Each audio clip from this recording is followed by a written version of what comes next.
Hey guys, welcome back to the channel. This is story about what if Naruto x Kuroka with Rias part 1. Before I start, please do support for more amazing content and comments for part 2.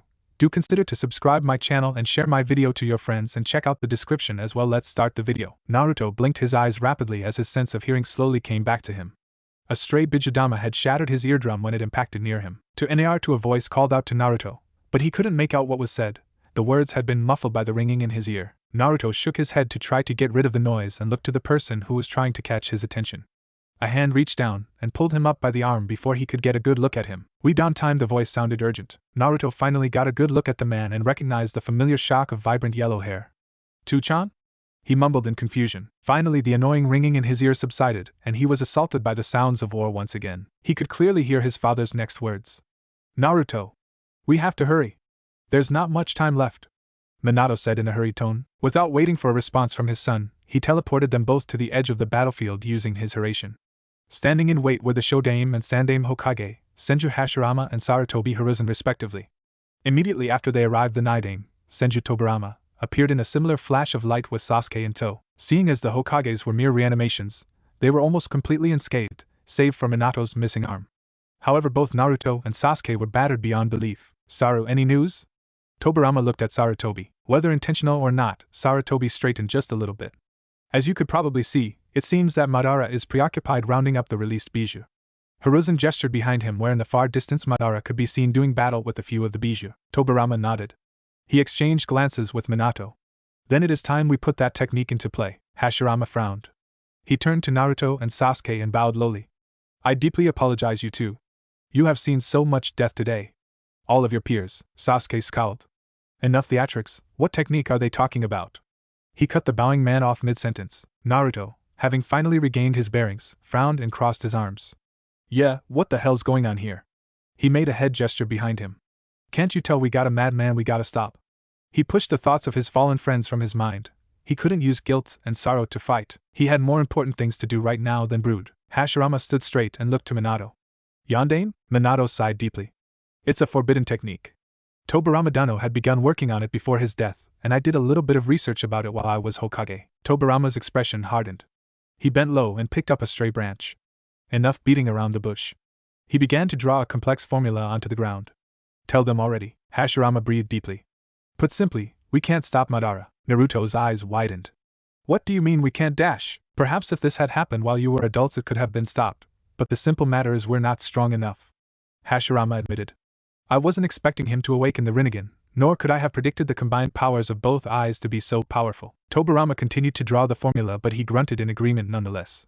"You should have burned his body on sight, Hashirama," he chided. Hashirama sighed. "Perhaps so, but now is not the time for regrets. Now is the time for action." Naruto nodded. "I get that, so what's the plan to beat him then?" Sarutobi shook his head sadly. "There is no plan, I'm afraid." He took a step forward. "Naruto, Sasuke-kun and I have known you since you were both young children. You each showed some of the best qualities a shinobi can possess. Talent." He looked to Sasuke. "Hard work." He looked at Naruto. "I see you both as my family, and I have failed you both time and time again, and for that I apologize." Naruto felt tears well up in the corner of his eyes. What are you saying, Ji-chan?" Sasuke's eyes narrowed. "Sandame, I have no need for your apologies. You did what was expected of the Hokage, nothing more, nothing less. Now, explain what's happening." Sarutobi nodded. "Very well. From what Minato-kun has told me, the formula Tobirama-sensei is drawing as we speak is a complex, extremely difficult and potentially fatal time-space technique." Minato stepped forward. "Allow me, Sandame-sama." At Sarutobi's nod he looked at the two teens. "The technique will, put simply, rip a hole in the fabric of space and time and transport whatever's in the circle to another dimension." Naruto's mouth gaped. "Another dimension? You mean like the Kamui?" Minato shook his head. "No, Kamui transports an object into a very specific dimension unique to its user.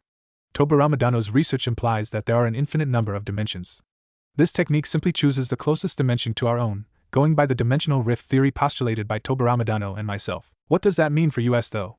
Naruto pressed, not really understanding his father's explanation. "Yuzara Tankachi, it means they intend on sending us to another dimension," Sasuke said coldly. Naruto's eyes widened. He looked at his father to see him nod solemnly. "What? We can't just leave. That goddamn monster is still there, and the log be damned before I give up on taking him down." Sasuke nodded in agreement. "I don't usually agree with Naruto, but this plan is one I don't agree with." Hashirama stepped forward. We don't have much choice. Almost all of the remaining forces of the Shinobi Alliance have either given up or are dead. As reanimated beings, we're vulnerable to truth-seeking balls, and once he captures the remaining Bijou we'll be all but useless. Then we just have to stop him from— We can't, Naruto. Can't you understand that? Minato raised his voice in anger. He then hung his head. He moved forward and pulled Naruto into a tight hug. He caressed Naruto's head softly. We're not strong enough, son, and both you and Sasuke-san are on the last bit of chakra left to survive. We, the last generation, have failed you. He pulled back. He was visibly holding back tears. I wanted to see the cycle of hatred end, and I was and still am willing to die for that dream, but not if I have to sacrifice my son. Naruto glared at Minato through teary eyes. Damn it, Two-chan. So am I. I'm ready to fight him. Please, Naruto, allow me this one selfish wish? Minato pleaded. It's my wish that you may get to live long in a peaceful world. If the one you go to isn't such a place, I have every confidence you will fight until it is won. I believe that you'll find peace. It's who you are and who you'll always be. So please, Naruto. Go along with it. Naruto hesitated, his eyes wander from face to face as he reads their solemn expressions. But, 75 seconds until the array is complete. Tobirama announced as he worked tirelessly on the seal. Naruto looked at Sasuke. Sasuke stared into Naruto's eyes sharply. Even I realize that I can't face Madara alone. If you leave, I won't be strong enough to end him. If you leave, I'll have little choice but to go with you or die, and I'm not going to fade quietly into the eternal night. Naruto looked away and sighed. Fine, Minato smiled in relief. He reached into his pouch and grabbed a small scroll. Here, Naruto, I managed to pick it up on the way over here in case I couldn't tell you about it. It contains things I know you'll find useful. He presented the scroll to Naruto. Naruto grabbed it gently. Thanks, Two-chan. Oh, that reminds me, Hashirama suddenly said. He looked at Tobirama. Did you? He was cut off as a scroll was thrown at him. He caught it easily. I found it easily. You never did have good hiding spots, Tobirama said in monotone, never once deviating from the seal. Hashirama managed a small smile despite the situation. Thanks. He turned to Naruto. In this scroll are some very advanced chakra control techniques I created and some of my theories on how nature chakra affects the body. It's not much, but I want you to have it. He handed it to Naruto. Naruto accepted the scroll and nodded. Thanks, Hashirama-san. He pocketed both scrolls in his pouch. 15 seconds. Yandere, now is the time. Minato nodded. He immediately moved towards the edge of the seal array. Tobirama finished the seal and tossed the branch aside. He looked at Naruto and Sasuke. Well, get in the middle, he said succinctly. Numbly, Naruto found himself stepping inside the circle, accompanied by the ever-stoic Sasuke. When they reached the center, Naruto felt a small shove on his shoulder. He turned his head to see Sasuke staring at him pointedly. Sasuke, get your act together, he said simply. If Naruto didn't know any better, he'd say those were words of encouragement. Minato exchanged glances with Tobirama.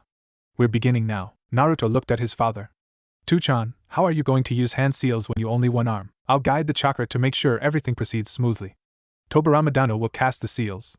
Without another word, the two Hokage set to work. Minato crouched low and placed his forefinger and middle on the edge of the seal. The Nidaime began casting hand seals at an impressive rate. In no time, the seal began to glow a brilliant azure as chakra was being charged into it. The two other Hokage remained vigilant in case Madara caught wind of their plot. Luckily for them, it seemed the Uchiha Patriarch had deemed them as non-important at the moment. It seemed the Bijou were putting up a stronger fight than expected. Naruto idly wondered if they had an idea of what was about to happen and were trying to keep him occupied for them. The next few minutes were as equally tense as it was quiet, and everyone was on high alert. More than once Naruto fired a kunai at what he thought was a strange noise, only to realize it was the idle thrum coming from the seal formula as more chakra was poured into it. He quickly realized the phrase "fool me once, shame on you, fool my 5 times, shame on me" aptly applied to him right now. In other circumstances his face would have burned in embarrassment. Suddenly the blue light became blinding. Naruto and Sasuke raised a hand to cover the eyes. If one were to look at it from afar, it would seem like a radiant star of power. Naruto exchanged glances with Sasuke. He then looked at his father. How sure are we that this is gonna work? He shouted over the thrum of chakra. Minato gave Naruto a sheepish smile. About 70 to 30% sure. The biggest obstacle is the amount of chakra required to use this seal, but between Tobirama-dano and myself, the cost shouldn't be a concern. Yandere, Minato's expression became serious. This is it, boys. He closed his eyes. Suddenly he was engulfed in a yellow flame-like aura. The low thrum became a booming roar as the massive quantity of chakra the Incubi possessed was filtered into the seal. Naruto was forced to cover his ears. He saw his father mouth the words for Fuinjutsu, but he couldn't make out the rest of what was said. Naruto and Sasuke felt a pull that was nearly identical to the pull Kamui had when used. Their visions began to blur. The last thing Naruto managed to catch was his father's gentle smile before everything was covered in darkness, and he and Sasuke slipped into the cold embrace of unconsciousness. Naruto wasn't sure how long they were stuck in between dimensions, it all felt like an instant to him. But he definitely felt when they were being pulled into their new dimension, and he definitely felt when he landed. It was time to wake up and face this new world. When Naruto and Sasuke regained consciousness, it happened in a brief instant. They both shot up quickly. What happened? Naruto asked drowsily. He shook his head before looking around. They appeared to be in some sort of forest. It worked then, Sasuke said coolly. Seems like, but how can we tell? Naruto questioned. For now, we gather intel.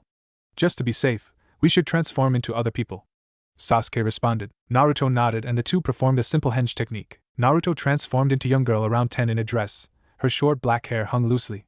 Sasuke had transformed into a man around 35 with dark brown hair dressed in a comfortable long-sleeved shirt and pants. Sasuke glared at the little form of Naruto. I really hate you sometimes, Naruto. Now it looks like we are a father and daughter pair. Why did you pick that form? I figured people would be less suspicious of a little girl than a teenage boy, he said in the voice of a young child. Sasuke could not refute Naruto's point, but held his glare for a short while after. Turning away, Sasuke gave a short HN before he began walking. As they exited the forest silently, they both gaped. Whoa! Those look like the things we rode in back in the land of snow, Naruto exclaimed. Sasuke quickly shook out of his stupor and pulled Naruto with him. Come, we need to get more info, Sasuke said as he began walking down the street. After 2 hours of scouring the small town, the shinobi duo had found very little in terms of intel. It was nearing twilight now and the pair had stopped in a park, after dispelling their transformation, and brooded over their predicament. I'm leaving, Sasuke said abruptly. Naruto turned in surprise. What do you mean leaving? He asked. I mean we're splitting up, he said simply. Why? Right now we have no information on where we are. All we found out was the date. When we left, it was October, now it's late spring. It's pointless staying together. We should split up and try to find anything we can, Sasuke explained. Naruto admitted that Sasuke had a point. It just didn't sit right with him. Besides, I'm going to be training. You keep those scrolls that the Hokages gave you. You need them more than I do. Naruto stared at Sasuke in shock before realizing that Sasuke had just challenged him. Team, just you watch. I'll find where we are and train so hard you'll be left in the dust. Sasuke smirked. I still want to fight you, seriously fight you. One-on-one all out. Asa. Train hard team. I want a challenge when we fight. Naruto challenged back with a confident grin. He knew Sasuke would be okay, the bastard was too stubborn to die, just like Naruto himself. Sasuke held out his fist and Naruto immediately bumped his with it. The pair nodded and turned away from each other. Sasuke left in a swirl of leaves and Naruto slowly walked out of the park. Even if I said all those things, it's still kinda lonely, he mumbled to himself as he walked away. By now, it was dark and had started to drizzle. Naruto, who had ignored the rain, walked on as he pondered where he would sleep that night. Naruto stopped in mid-stride as he felt a large burst of killing intent. What the hell? I gotta check this out, maybe it'll help me figure out where I am, he thought to himself. Taking to the rooftops, Naruto quickly reached where the killing intent was strongest. Looking towards the ground and lowering his presence, he saw two figures locking swords. He had barely noticed that it had started to pour. They were both around his age. One wore what looked like a school uniform the civilians wore. He had blonde hair that fell on his face. The other wore some type of robe. He had crazed look on his face. He had long white hair and was cackling loudly. In Naruto's opinion, they were sloppy with their movement, or more as if they were not masters in kenjutsu like Zabuza or Kisame. Hell, he heard there was the samurai Mifune who was a master. The blonde guy seemed like he had more practice than the weird white-haired guy though, he had talent. In any case, they had caught his attention, and he paid rapt attention to them. Unfortunately, he couldn't hear what they were saying but it looked like the blonde one was getting angry. Then the one with the stupid grin said something that made the blonde guy look shocked. Then his sword started to glow, and a bright light flashed, and he was gone from sight. I can still sense that weirdo, but I'll let it slide for this golden opportunity, Naruto thought as he silently hopped to the floor. The other boy was glaring at his hands. Oddly enough, his sword had disappeared, and seemed to be mentally cursing. Sword guy, Naruto called out. The boy whirled around, and a sword manifested in his hand. Hey, calm down. I'm not gonna attack ya, I just got some questions for ya, Naruto said lightly. What are you? I can't tell if you're an angel, devil, or a fallen angel, the person asked. What the hell are you talking about? Angels? Devils? My name is Naruto. The boy lowered his sword slightly but kept a ready stance. I am Kiba, he said simply. Now answer me. What are you? Naruto frowned slightly. I'm a human, he said. Well, technically a Jinchuriki, but he doesn't need to know that. Kiba seemed to be in thought. He looked back at Naruto and lowered his sword. You don't seem to be lying, Fine, you said you have questions, so do I. I'll take you to my master. Follow me. He told Naruto as he began to walk away, however he had kept his sword materialized. Naruto followed silently through the rain. He said, Master, so he's like a servant or something? He thought to himself. He followed him to a large building. Oi, Kiba, right? What the hell is this? He asked to the other boy ahead. This is Kuoh Academy. He said simply. Whoa! This is a school? It's at least 5 times bigger than the Shinobi Academy back in Konoha. Naruto exclaimed in his head. Kiba led Naruto to a smaller building off to the side. Entering inside, they ascended a flight of stairs and reached a door. Kiba knocked lightly before stepping inside. Naruto stayed back for a moment to see what happens. Yuto, you're back? He heard a female voice say almost in shock. Bucho, there's someone for you to meet. Kiba said with a somewhat detached tone. You can come in now. The woman called out to Naruto. Naruto stepped through the door and looked at the girl in front of him. She was about a year older than he was, with breasts that rivaled Tsunade. She had long crimson hair and seemed to hold herself with a sense of regality. She was very pretty in Naruto's eyes. I'm Rias of the Gremory family, she said lightly. Ah, Uzumaki Naruto at your service. Nice to meet you, Naruto said happily. He saw several couches and chairs but opted to stay standing because he was still wet. Bucho, he says he's a human, but I didn't sense him until he presented himself. Naruto heard Kiba whisper to her. She seemed shocked. What can I help you with? Is it a high-cost request then, Uzumaki-san? She spoke formally. Naruto's just fine, but no, I just have some questions. Alright, let's hear them, Naruto-san. She said. Well, first of all, where are we? He asked. Rias raised an eyebrow. We're in a small town in the country of Japan. She said it almost sarcastically. Great. What's Japan? Rias was stumped. She was shocked that he did not even know where Japan was. I have a question of my own if you'll indulge me. Shoot. What are you? Naruto sighed. He did not want to reveal too much, but he had little choice if he wanted answers, and these people obviously had answers. Fine, but it's a little hard to believe. He told her. Try me. Well, I'm from a different dimension, he stated bluntly. She blinked in surprise. Really? She asked. Yep. Okay. What? That's it? Okay. Naruto asked in shock. Well, it's certainly rare, but not unheard of for people to travel dimensions.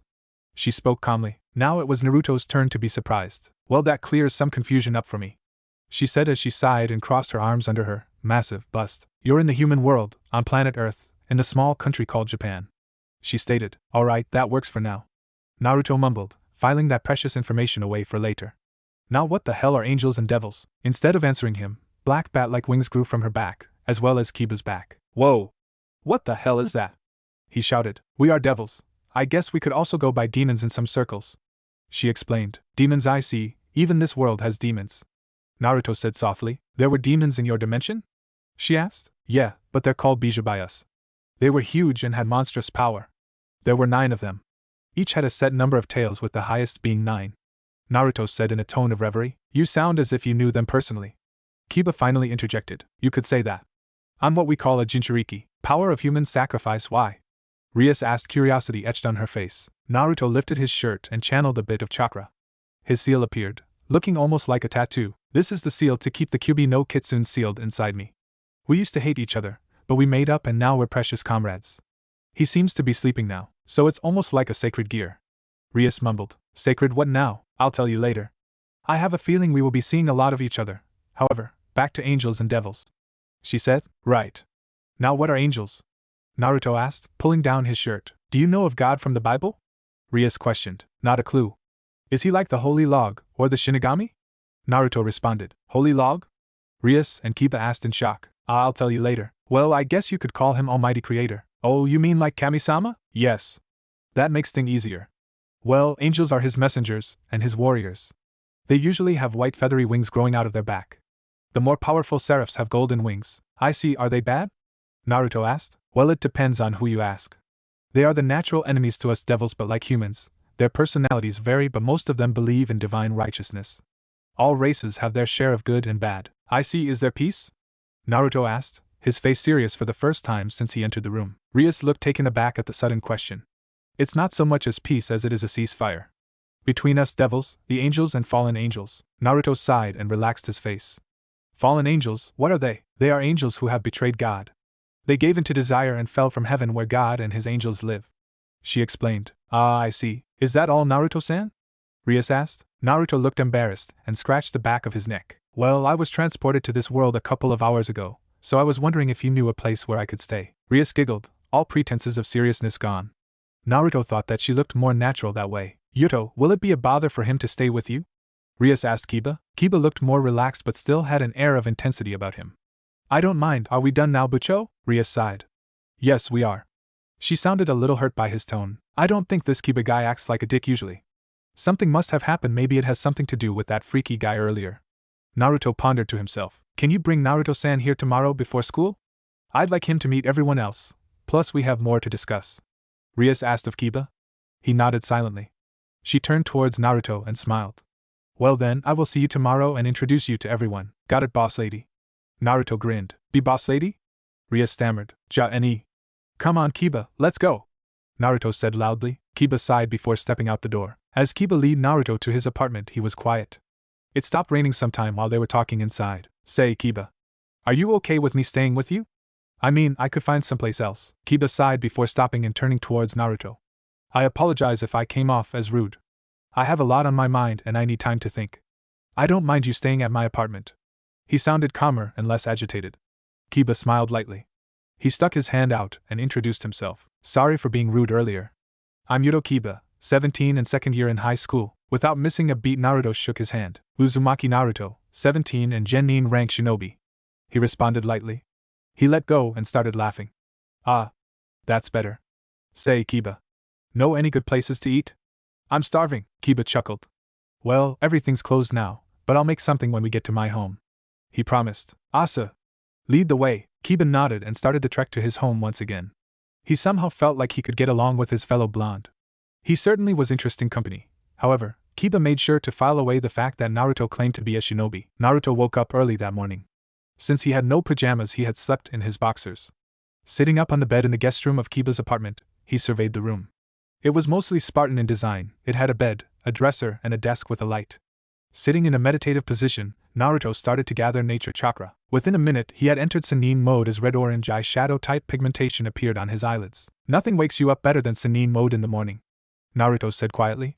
He closed his eyes and tried locating Sasuke in the town, but it seems like he had already left. Damn, I was hoping to be able to catch him before he left town, he complained. Ah well, he'll be fine. Naruto tried sensing Kiba in the next room and was a bit surprised at what he saw. Kiba's got a lot of energy built up, it looks ready to burst. So that's demonic energy that devils use. It's almost like chakra in a way, he said to himself. After letting Sannin mode disappear, he began to do some light exercises to warm himself up. As he was in the middle of his push-ups, Kiba knocked on his door. Naruto-san, are you up? He asked through the door. 27-28, yeah. Come in, I'm just warming up. 32, Naruto answered. He stood up and wiped off an invisible sheen of sweat. Kiba opened the door and walked in. Unaffected by his roommate's state of undress, he said politely. The shower is open. I washed your clothes last night so they should be dry by now.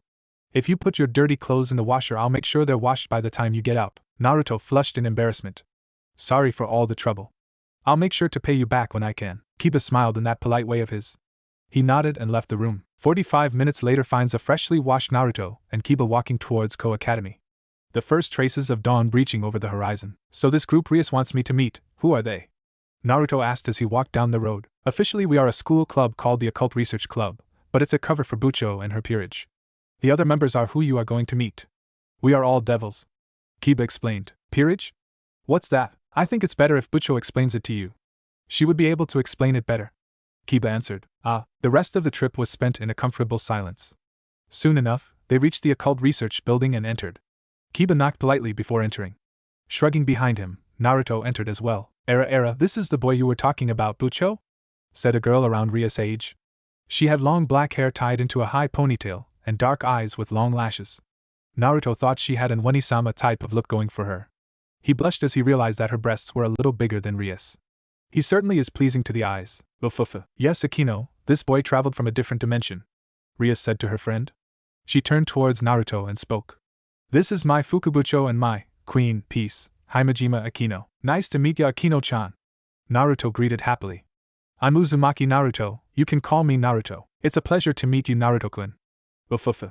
She greeted back. Naruto smiled widely. He turned towards Rias. So I'm going to be meeting the rest of your devil clan, right? He asked. I suppose that's one way of calling them. They are my peerage. A peerage is like a group of servants that serve under a high-class devil. Those belonging to the Gremory house are born as high-class devils and receive what is known as a set of evil pieces. Rias explained before pulling out a chess piece from her drawer. It was a rook piece, but was an unusual red hue. This is one of my last pieces left, a rook piece. Yuto is a knight, and although I don't have an evil piece in me, since they are my peerage, I am a king. When you say servants, do you mean slaves? Naruto asked cautiously. Rias smiled and answered with no hesitation. Not my peerage, no. Some devils treat them as slaves or as their own personal harem, but not us of the Gremory group. It would be more accurate to call them my subordinates. Naruto nodded in understanding. That makes sense, I guess. Era. All this talk about our world, but we know nothing about yours, Naruto-kun. I don't think that's fair to us, is it? Akino said in an almost teasing manner. Naruto smiled sheepishly before scratching his neck. When you're right, you're right. So go ahead, shoot. Kiba interjected with his own question. You called yourself a shinobi last night. What do you mean by that? Well, I was born in Kanahigaku no Sato, a shinobi village in the Land of Fire. A shinobi is a ninja of the village. They're split into different ranks. Lowest in rank is a genin, right after that is a chunin, an elite ninja, and someone of high rank is a jonin, then there is the ANBU Black Ops Corps. Finally, the most powerful ninja in the village, and the commander of all the shinobi forces is called the Hokage, Naruto explained. All those diplomatic lessons with Ero-sennin were paying off, he thought to himself. That seems simple enough. What rank were you? Rias asked. Naruto lowered his head in dejection. I was on a training trip for 2.5 years, so I'm still just a genin. He mumbled. How do you go up in rank? Kiba pressed, intent on keeping Naruto focused. Well, to go from genin to chunin there's an exam you have to take, and then they promote you if you show the right skills to be a chunin. I only took the test once, but in the middle of it there was an invasion. We beat the invaders, but the rest of the chunin exam was cancelled. Out of all the people that took the test, only one person managed to become a chunin, and it wasn't me. I don't know if there was a jonin exam or not. In order to be put in ANBU you have to be picked by either the Hokage or by the ANBU commander.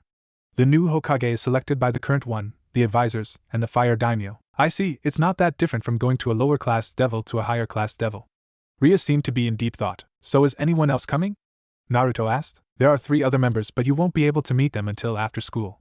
Speaking of which, could you give me some information about yourself? Rias asked with an obviously interested tone. Why? I need some basic information so that I can enroll you into this school. Her tone sounded as if she wasn't requesting it. Very skeptically, Naruto asked why once more. Rias sighed and spoke clearly. Think of it like this, it's a way to gather information about our world without it seeming suspicious. Naruto stayed silent and gave it some thought. I know I'm not the best at information gathering, not like Ero-sennin was, and she does have a point, but do I really want to go to school? Do I have much other choice? I'll go with it for now, but if it's stupid or a waste of time I'll stop going. Fine, for now I'll go along, but if it's stupid or something I'm not staying. I'm doing this for information gathering and to help repay you for the info you've given me, Naruto said. Rias smiled brightly at that. She turned to Kiba. Yuto, can you go and get the registration forms for me? She requested. Kiba, who had been staring out the window, turned towards her, gave a slight nod, and left the room. Seems like he's in a bad mood again. Naruto thought to himself. So Naruto-san, how strong would you say you are? Rias asked, genuinely curious. Naruto pondered on how to answer. He looked her in the eyes. I'm strong, but not the strongest. I still have a lot of training to do. Rias smiled a bit before handling her rook piece, twirling it gently. If you want to get stronger, how about you become my rook? A devil does have certain advantages over a human, she offered. Naruto seemed shocked. That's sudden. You just met me and you're offering me a position like that? Yep. Naruto stared at her in surprise. Give me a little time to think about it. When I came to this world I never thought I would be offered to become a devil. Hell, I didn't even know what the hell a devil was. Take all the time you need. Rias nodded. The rest of time was spent in a comfortable silence. Naruto mostly wandered the room looking at the various artifacts and paraphernalia, asking random questions. Kiba entered the room, after knocking of course, and handed the documents to Rias.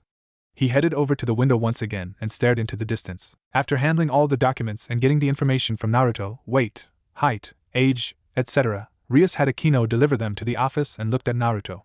She reached into her desk and tossed a package towards him. Naruto caught the package lazily and opened it. Inside was an outfit that looked exactly like Kiba's school uniform. You keep a spare male uniform in your drawer? Nope, I had Kiba measure you in your sleep. Wah how? I mean, I would have felt something. I had my familiar cast a sleeping spell on you while he measured you. Rias chirped. Naruto stared at Kiba warily. I trusted you, man? What the hell? He cried as he gave Kiba a look of betrayal. Kiba looked over from the window and gave a small smile. Naruto swore he saw a hint of mischievousness coming from his fellow blonde. That little I'll get him back. Naruto roared mentally. He gave Kiba a scathing look and turned back towards Rias. You had this all planned since I left last night, didn't you? He accused. Rias smiled a way only a devil could. Perhaps, Fufu. Naruto sighed wearily. Fine, I guess it doesn't matter right now. You got a changing room or something? Down the hall to the right. After nodding in acknowledgement, he left the room to change. Several minutes later, Naruto came back and dressed in Kuoh Academy's male uniform, sans his Highschool which a plain black bandana replaced. Stupid ass stuffy orange-less asshole. Naruto mumbled to himself.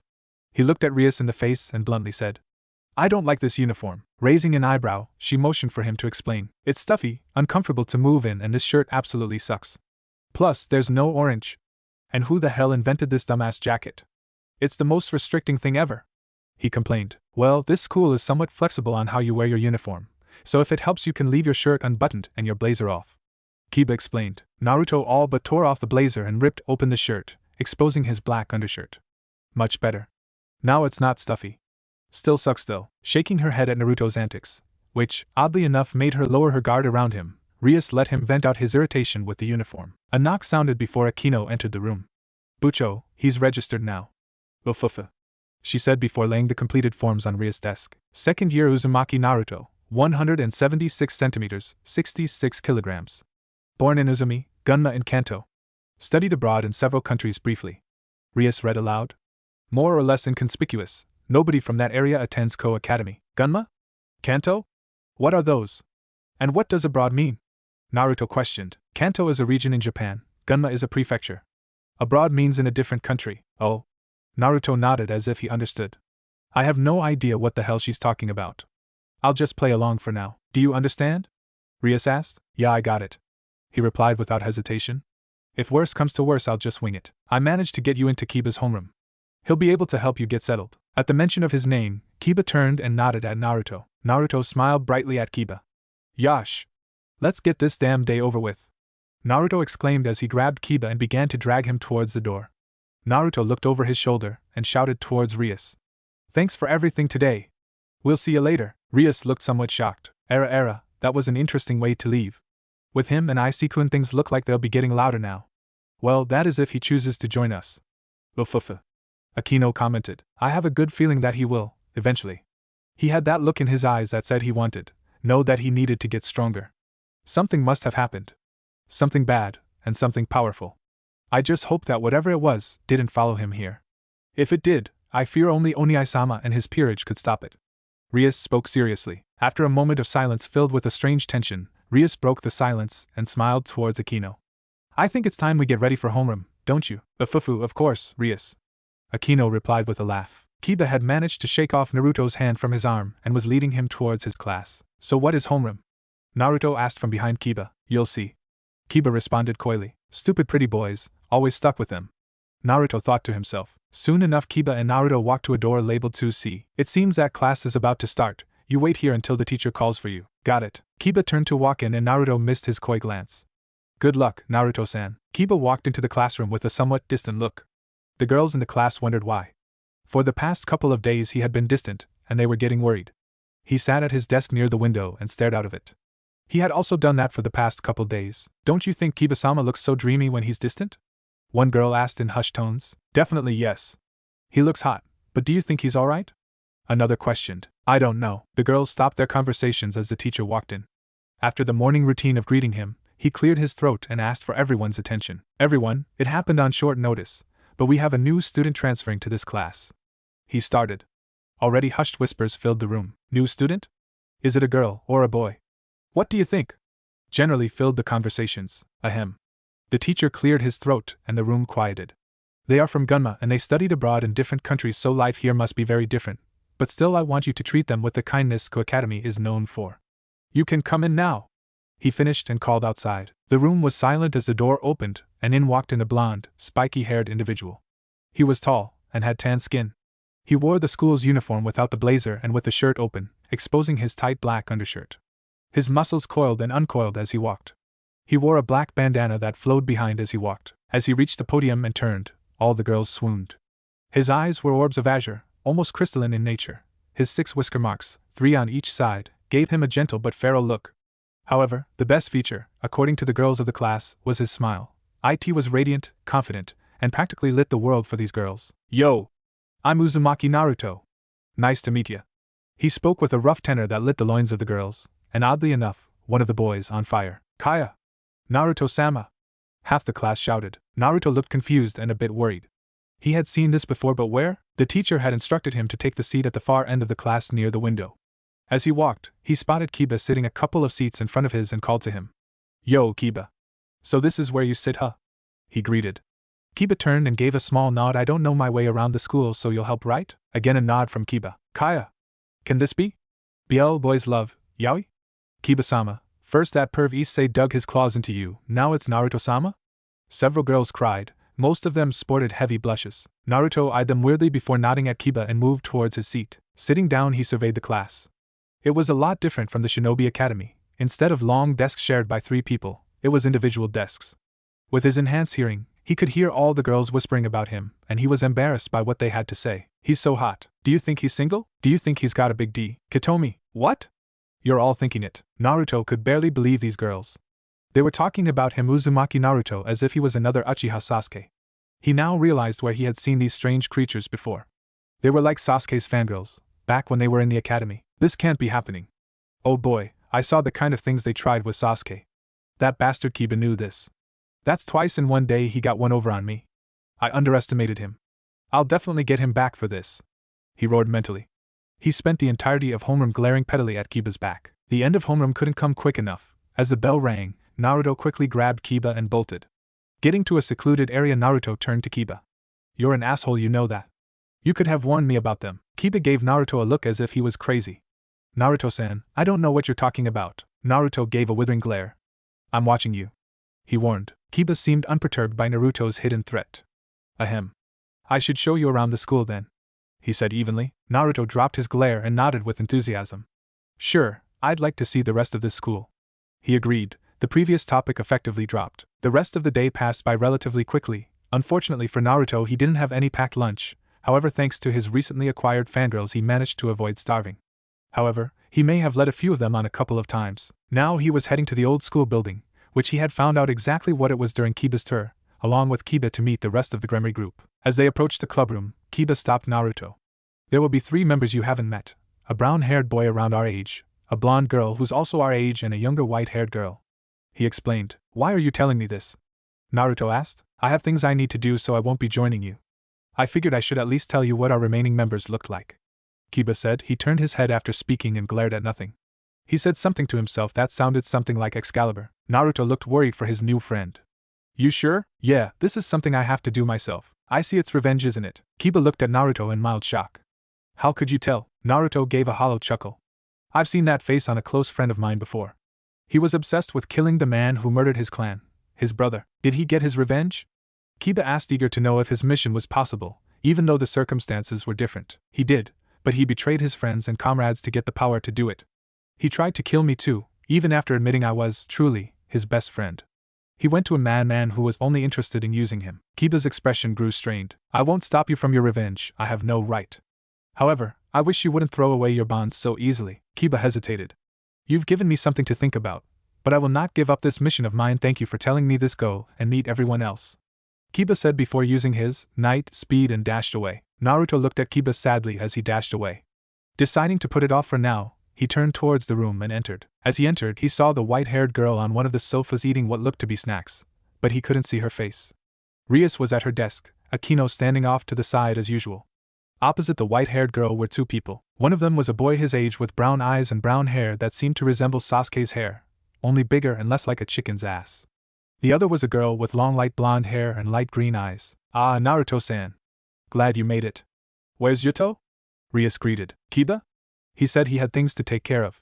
So, who are these guys? Naruto said with a warm smile. The brown-haired boy stood and bowed. Hi to Issei, he said before standing straight again. But you can call me Icy. Nice to meet you, I'm Bucho's pawn. The blonde girl also stood up and bowed.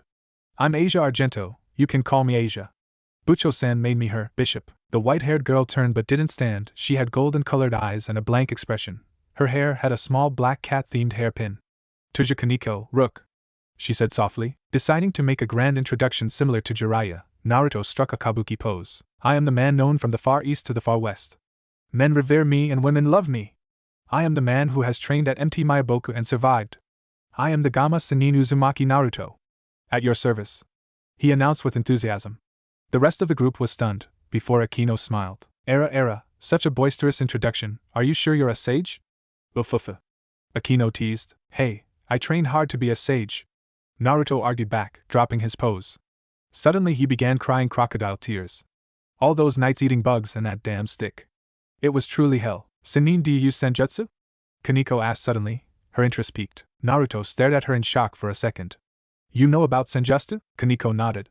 She looked at him intensely before going back to her treat. Naruto stared for a moment longer before he wrote her actions off as something apparently normal. I know, Naruto-san? Icy called out. Just call me Naruto. What's up? Bucho said you were a shinobi, are you? Damn right I am, and a good one too to Bayo.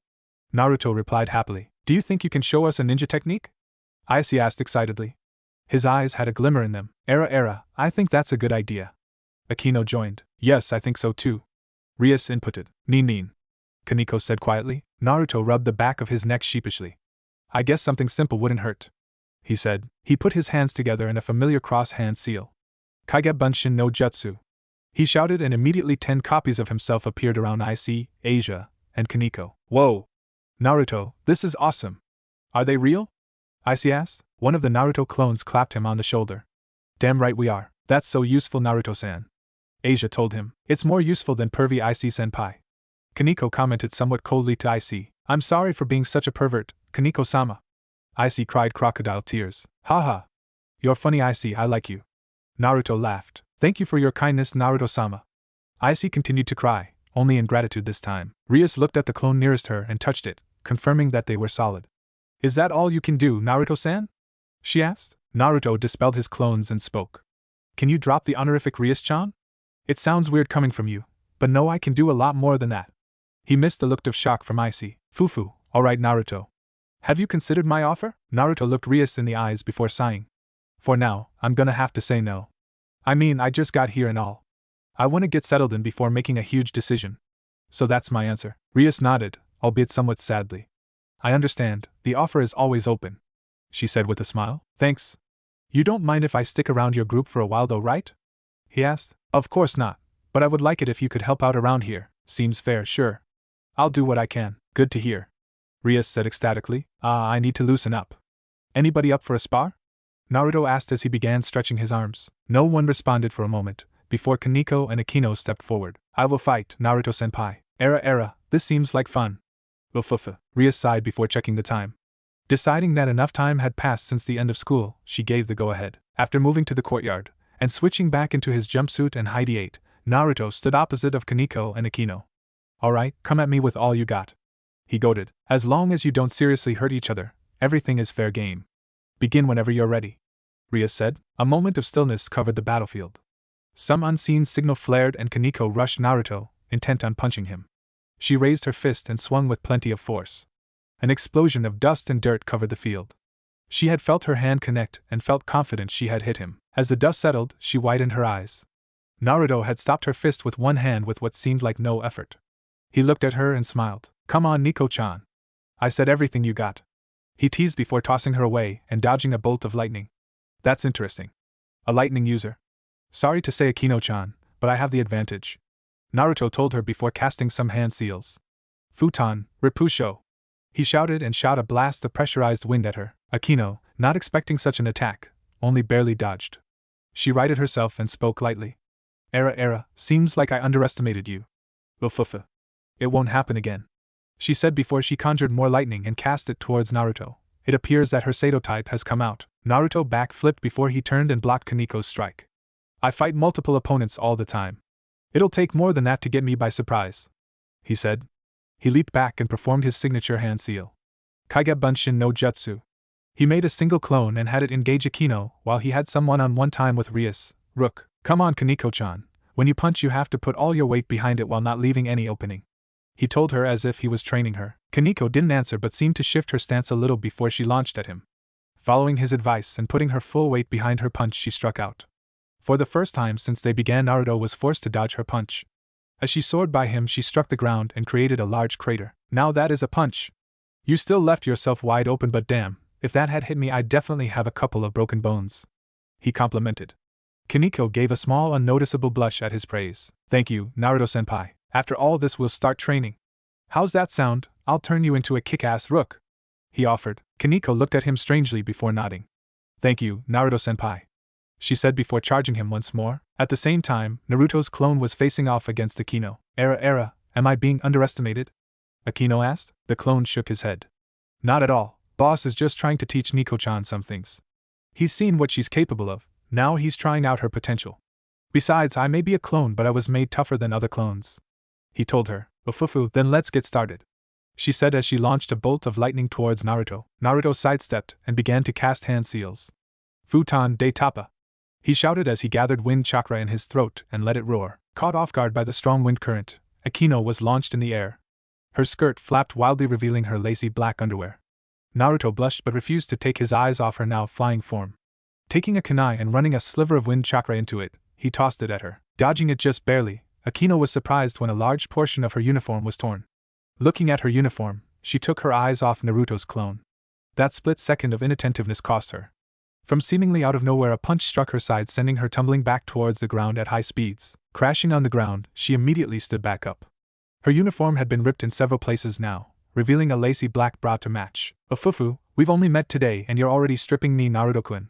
My, how bold, she teased. Naruto blushed hotly before responding. That's not it. Your clothes are just too flimsy, that's all, he said quickly, attempting to hide his embarrassment. Akino gathered more lightning and launched it towards Naruto. Naruto quickly dodged and launched another wind-laced kunai. Expecting such a response, Akino easily made a wide dodge. Ufufu, now that I've seen your trick, it won't be so easy to get me again. We'll see, he said as ran towards her. Using the basics of frog fu, Naruto shot his left fist faster than Akino could respond. It made a direct connection and sent her soaring across the field. Flipping gracefully, Akino righted herself in midair and hovered. You were so quick to pound your flesh into mine I could hardly make such a comeback, she said in a seductive tone. Naruto blushed hotly from ear to ear. Meanwhile, Icy could only stare in awe. Naruto is so strong. He's even beating Akino-san, Rias chuckled lightly. Although neither of them are going all out, Icy turned towards Rias. How strong do you think Naruto is, Bucho? He asked. Rias sighed before putting on an intense face. Personally, if we were to fight him, I think we would lose. I can sense his power, and although it's different from a devil's magic, he has a massive store of power. It's easily comparable to a very high-class devil, higher than myself at the very least. Whoa! That's too much, Icy exclaimed. Asia nodded her head. I'm glad Naruto-san is a very kind person. Rias smiled towards Asia. As am I, Asia-chan. As am I. The fight had started escalating to close-quarters battle. Akino wielded her element like a blade, while Naruto held to his wind-laced kunai. They started towards each other, but Akino glanced over in a different direction. It seems the original is finished with Kaneko-chan. Shall we call this a draw? Akino offered as she dispelled her lightning. The Naruto clone looked in the distance to see the original walking side by side with Kaneko, talking animatedly, the latter of whom seemed to be paying rapt attention. He sighed and shrugged. I guess so. Thanks for the spar, Akino-chan, it was fun. Ufufu, likewise. Naruto smirked and dispelled just as the original was reaching their location. Unbeknownst to the Gremory, every weapon the clone used dispelled as well. And then there was this one time when I was 10, I managed to dye all of the teachers' heads blonde. It was glorious. Kaneko nodded. Funny, senpai. Looks like Kaneko-chan has warmed up to you already, Akino said to them as they approached. Hey Akino-chan. Great battle. Too bad we couldn't finish. Next time I want to face you personally. Ufufu, it's a date then. They walked the short distance back to the group to see Icy's jaw hanging as well as a look of surprise from Rias and Asia. That was awesome, Icy shouted. You were great, Naruto-san, Asia complimented. To be able to handle Akino so easily, very impressive. Rias nodded approvingly. Naruto rubbed the back of his neck in embarrassment, and chuckled. Well, I haven't had a chance to spar with comrades in a while, so I had a little fun. Still, Akino herself is a very powerful devil. To take her on, even as a clone, and come out unscathed is just short of overwhelming. Akino decided to add her own input. Ufufu, oh yes. He really showed that he could have dominated me if he had wanted to, she said almost lustfully. Naruto blushed at her teasing. The girls back in Konoha had never been such an open flirt to him. It was staggering to say the least. Rias giggled at Naruto's reaction. She thought it was cute. She called out to Naruto to get his attention. Naruto, could you come here a moment? I want to show you some of the work that devils do. You can help out with some of the basic tasks. Naruto walked towards her and nodded. So what kind of jobs do you take? He asked. I figured you could help us pass out these leaflets to people, for now at least. Since normal people have lost the ability to draw magic circles to summon us, we give these pre-drawn circles to them instead. She explained. Since you don't know the area Icy-kun, can you show Naruto around? Of course, Bucho. It'd be a help have Naruto help us, seeing as it's mostly my job. Icy responded in excitement. Fufu, you're certainly enthusiastic. Rias complimented. Yosh. Alright, let's go. Teach me all you can, Icy. Naruto also became very excited. The duo of boisterous men soon left, with much enthusiasm no less, leaving the quartet of women to discuss their latest acquaintance. So, Akino. What do you think? Rias asked. Ufufu. He is very powerful. I was attacking quite seriously and he was barely affected. If you asked me, if he were truly to go all out, none of us would survive. He might even be able to fight Seroge-sama and win. Akino confessed. Naruto-senpai is very strong. Kaneko inputted. I see, it's as I thought. Naruto-sen would have been a great help versus against Razor-sama, right? Asia asked. Indeed, Asia-chan, but what's past is past. No doubt he will be a great help to us later. His shinobi techniques are interesting to say the least. I wonder what else he can do. I just wish he had accepted my offer now. Oh well. She sighed. Naruto-senpai said he'll train me. I'm happy to have a teacher. Kaneko said softly. Rias looked at Kaneko with what could only be described as love for a younger sibling. We're happy for you, Kaneko-chan. I know that it's been hard finding someone to train and spar with you. Kaneko nodded at Rias' statement. Well then, it's time to work. Come on, let's go. Rias happily stated. Hi, Bucho. Everyone chorused. Several hours had passed before Naruto returned with IC. They entered the room talking animatedly. You're very popular, Naruto. I never thought that you'd hand out that many leaflets so quickly. IC complimented. Yeah, me either.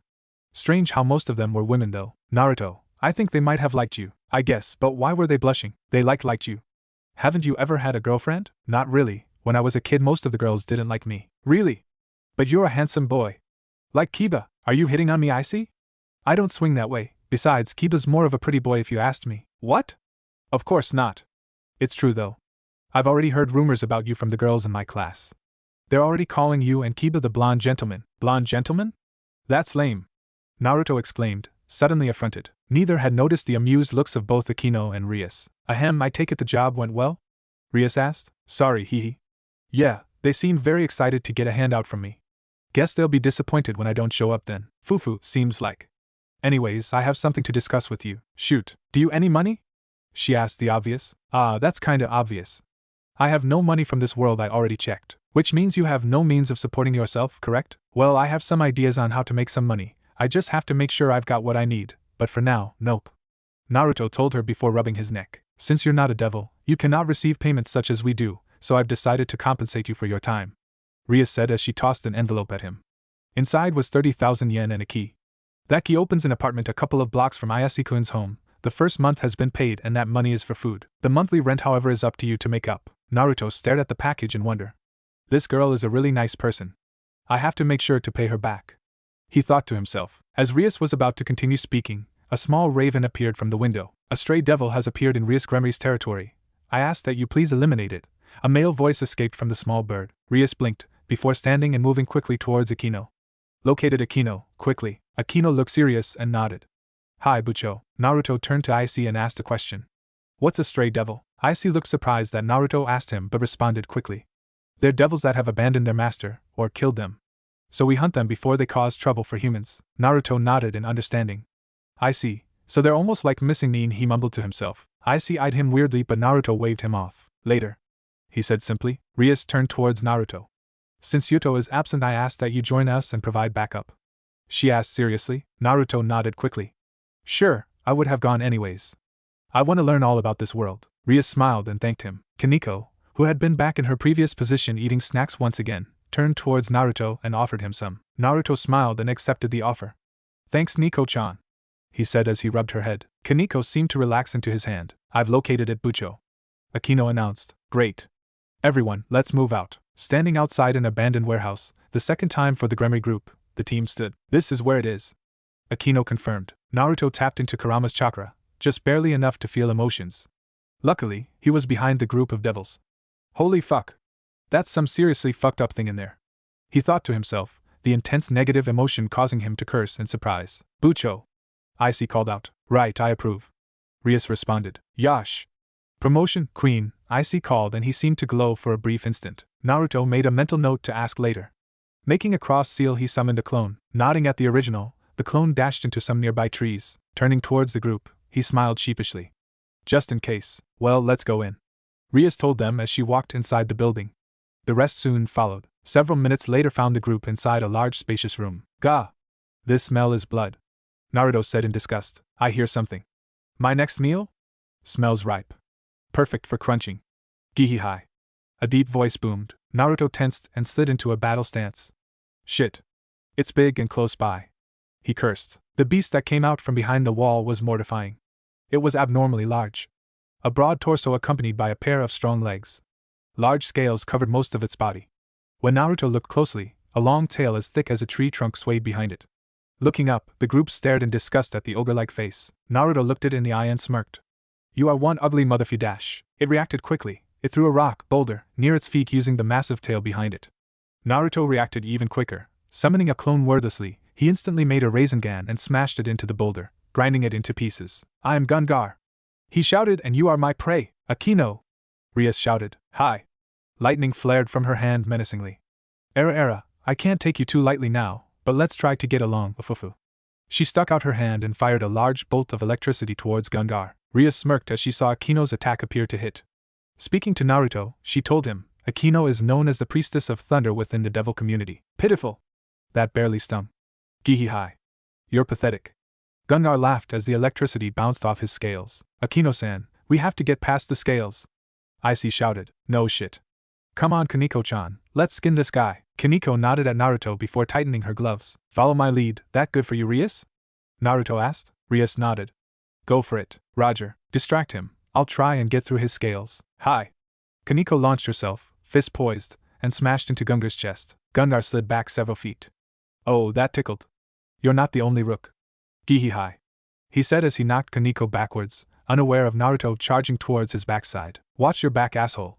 Rasengan, Naruto shouted as he drilled his spinning orb of chakra into the devil's back. Oof. Gunnar shouted as he felt the jutsu drill past his scales into his flesh. Moving away quickly, Naruto called out. Akino-chan, now's your chance. Hi. I really hate being underestimated, you know. Having you call my attack pathetic, I just can't hold back. Cry for me, yes? She said with a sadistic glint in her eyes. Gathering an extreme amount of lightning in her hands, she launched at the exposed portion of Gungar's back. Gah! He cried. Naruto wondered if maybe since it always had such tough scales, if it had a low pain threshold. Ufufu. That's it? Surely you have more energy than that? How about some more? Yuwa! Naruto eyed her warily. Looking at Rias, she answered his unasked question. Akino is also the ultimate sadist. Scary. You have no idea, Naruto-san. Icy agreed. What the hell do you do anyways? I was getting ready to use gift on one of you. It lets me transfer my power to someone else. Awesome. So is that all you can do? Well, my partner is still not answering me, so this is all I can do for now. Partner? Naruto asked, ignoring the cries from the devil. Somehow, they had moved to the far end of the warehouse without him noticing. He's the dragon sealed up in my left arm, my sacred gear. Well, tell me about it later, when we're not on the job, hee. Right. By now, Akino looked as if she was finished with the stray devil. She was walking towards the fallen monster. Era, monster-san. It looks like you're all done. I would finish you now, but I'll leave it for my master.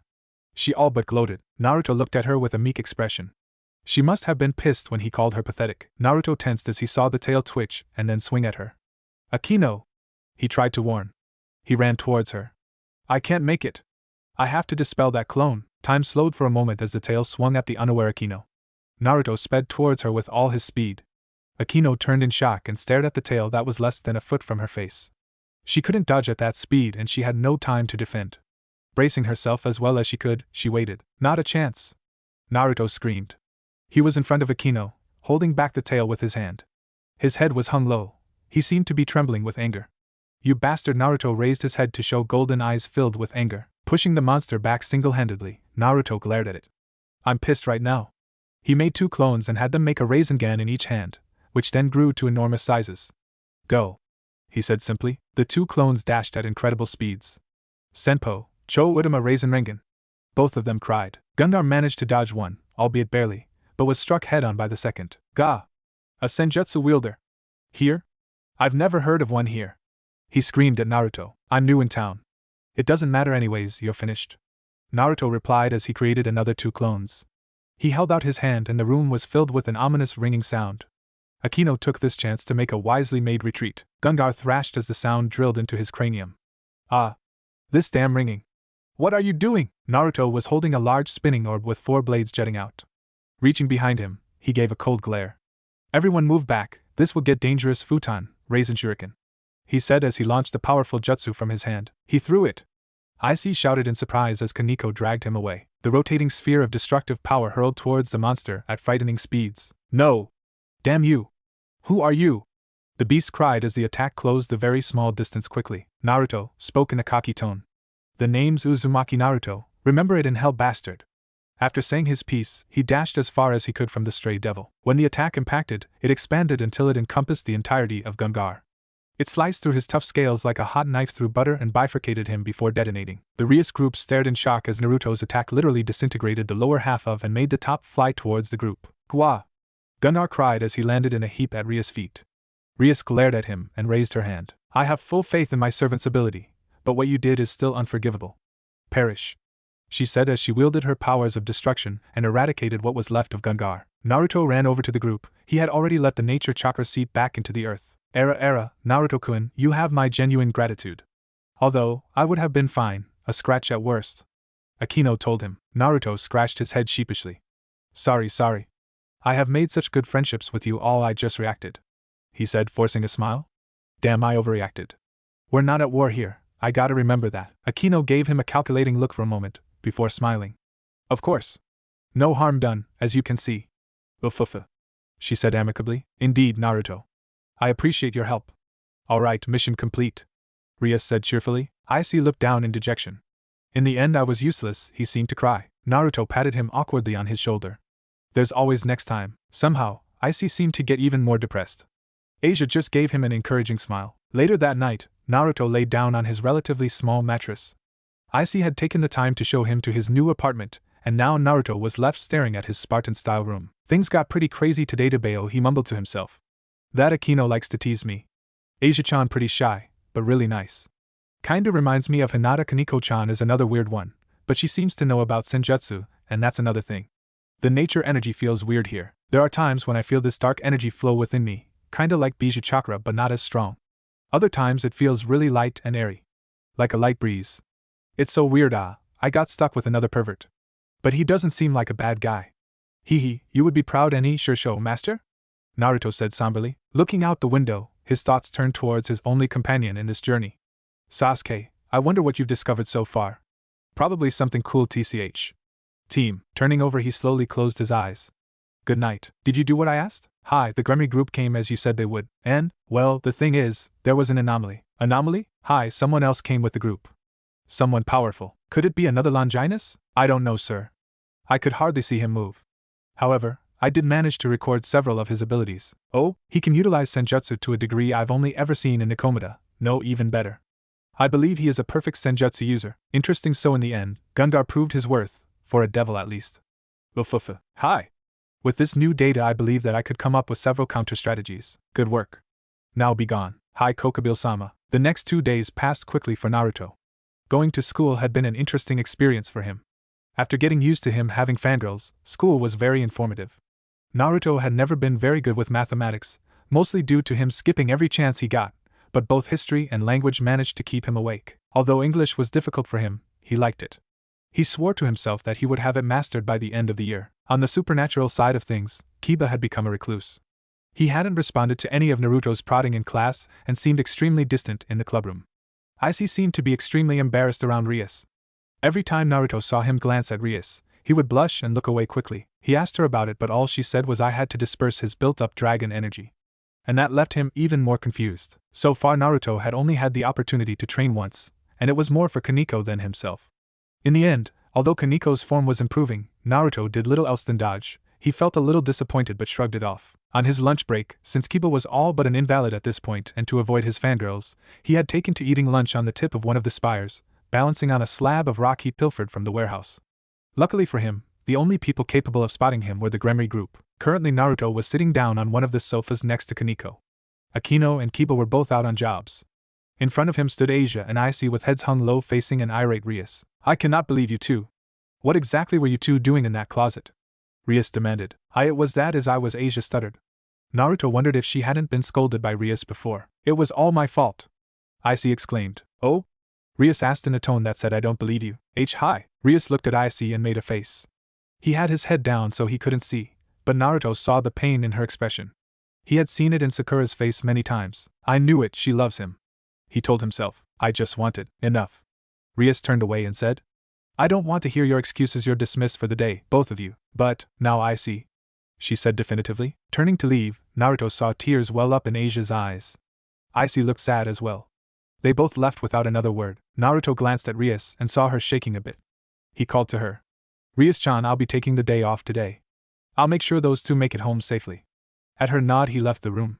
After the door closed he heard slight sniffing and knew he had made the right choice.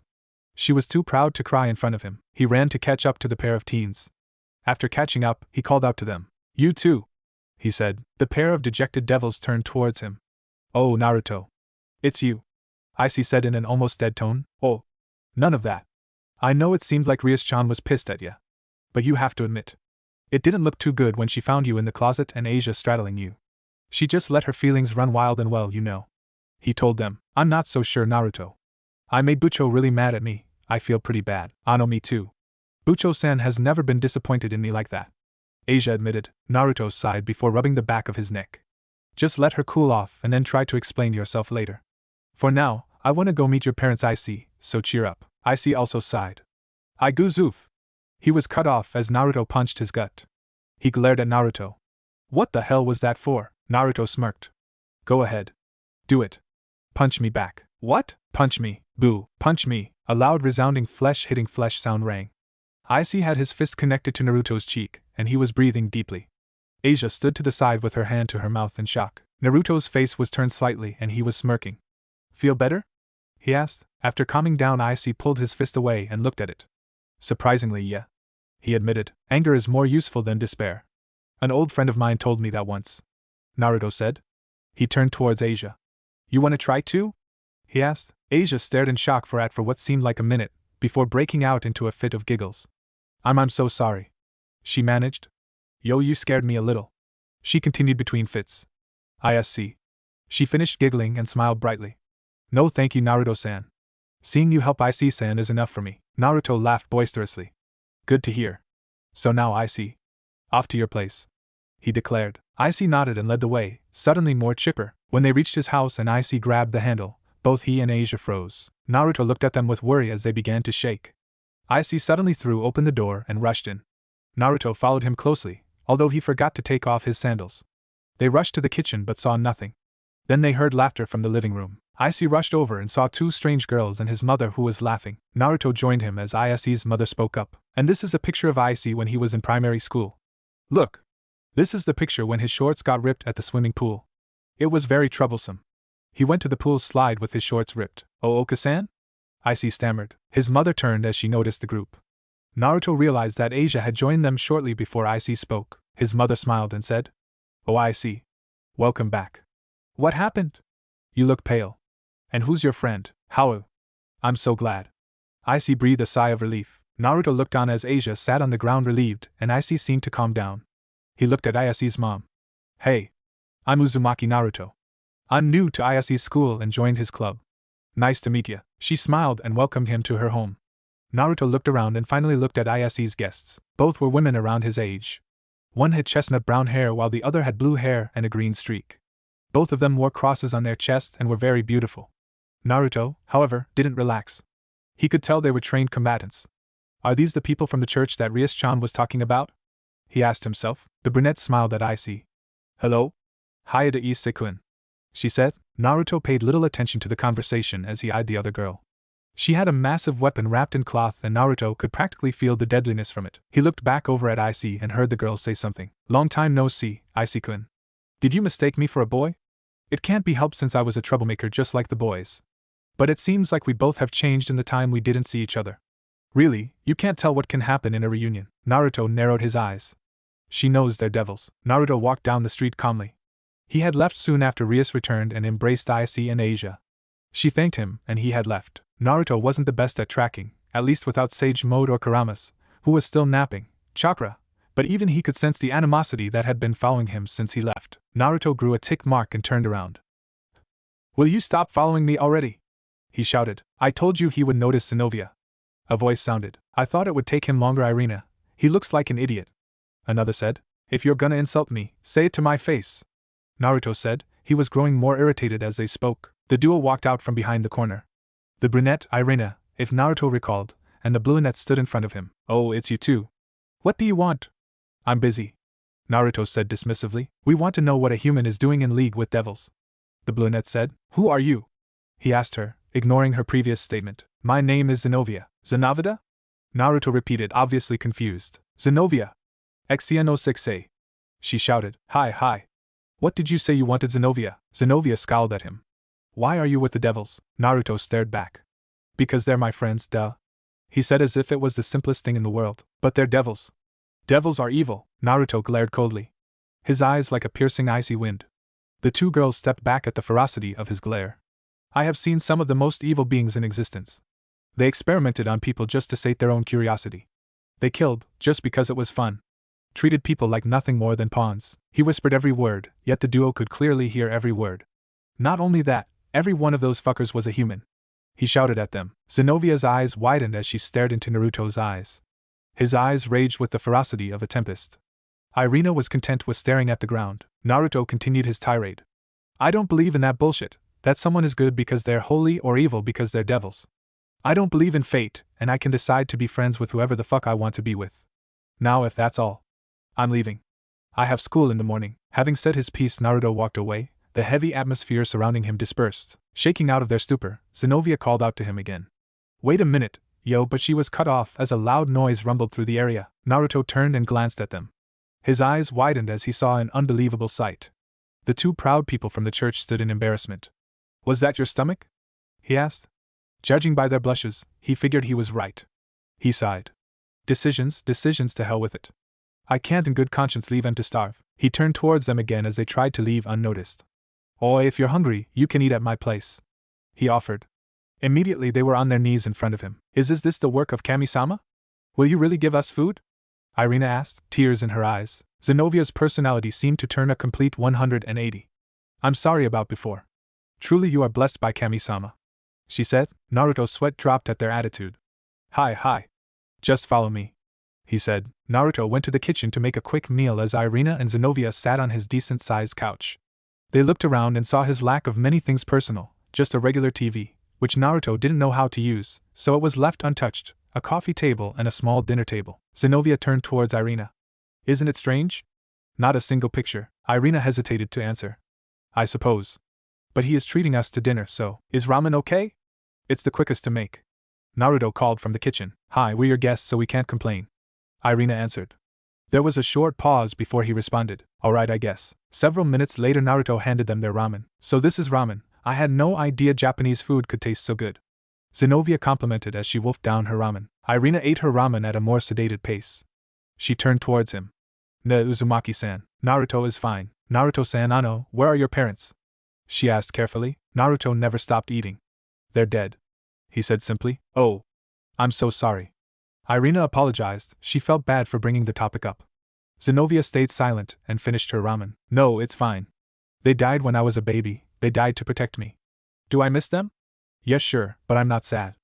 I understand their sacrifice, and I'm glad to be the son of two heroes." Naruto smiled. Pride emanated from him. "Anyways." He glanced at the clock on the wall. "It's late. There's a spare room down the hall. One of you can take that room and the other can take mine, if you want anyways." Having just finished her ramen, Irina started shaking her head. "No, we couldn't impose."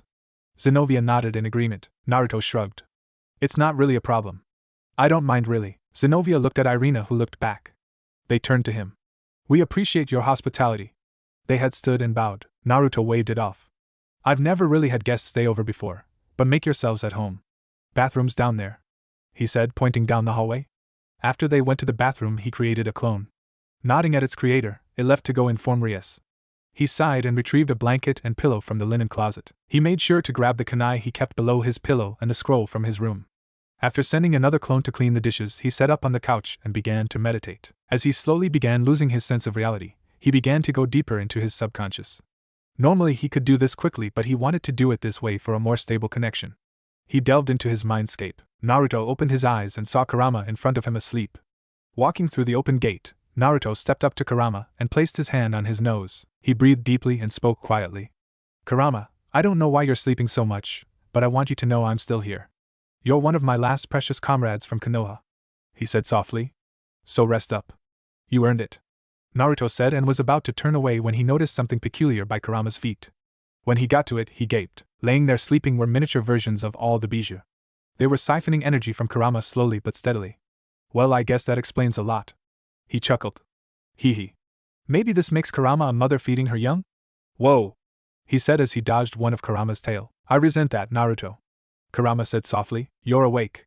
Naruto smiled. I've been awake several times. You're just too dense to notice. I saw you meet that devil boy and his master, he admitted. That Gunnar bastard didn't need Sennin mode, Naruto. That Akino girl would have been fine. He scolded lightly. Naruto looked down. I know, but you know I saw Madara kill everyone. Shikamaru, Ino, Chuji, Sakura-chan. He paused. Tears began to fall. Niji, Sai, Lee, Tenten, Kiba, Shino, Hinata-chan too. Tears streamed down his face. I just reacted. I couldn't save them. I don't want to go through that again. Naruto was shaking as he wept for the comrades he lost. Kurama gazed at Naruto sadly. You're right, we couldn't save them. I couldn't help my brethren either. Madara took it all. All I can do is nurture these fragments of their chakra and help them grow. I doubt they'll be the same as they were in terms of personality or power, but hopefully, when they finish growing, we can be close again. He lamented. Naruto wiped away the tears in his eyes. He looked at the Kyuubi curiously. Are you saying what I think you're saying? Kurama gave a half smirk. I don't know what'll happen. You're more like the old man than you realize. Naruto's eyes widened. That's insane. I mean, wow. Kurama started dozing off. I need more rest, Naruto. These bastards are pretty greedy. Thank you for coming.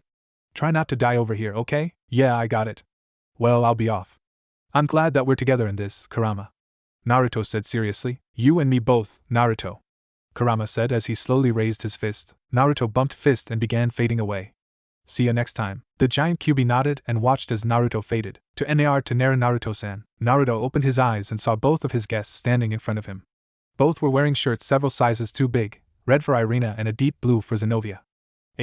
Irina looked at him with worry. Are you okay, Naruto-san? We saw you meditating and then you started crying, she said. Naruto wiped the tears from his eyes. Yeah. I was just doing some thinking. I'm fine now, thank you to Bayo, he said with a smile. Irina smiled and bowed slightly. Once again, we thank you for your hospitality. We hope you don't mind, but we took some of your shirts. We came to Japan without any spare clothes, Irina said in apology. Naruto looked the shirts over once again. He smiled brightly and scratched the nape of his neck.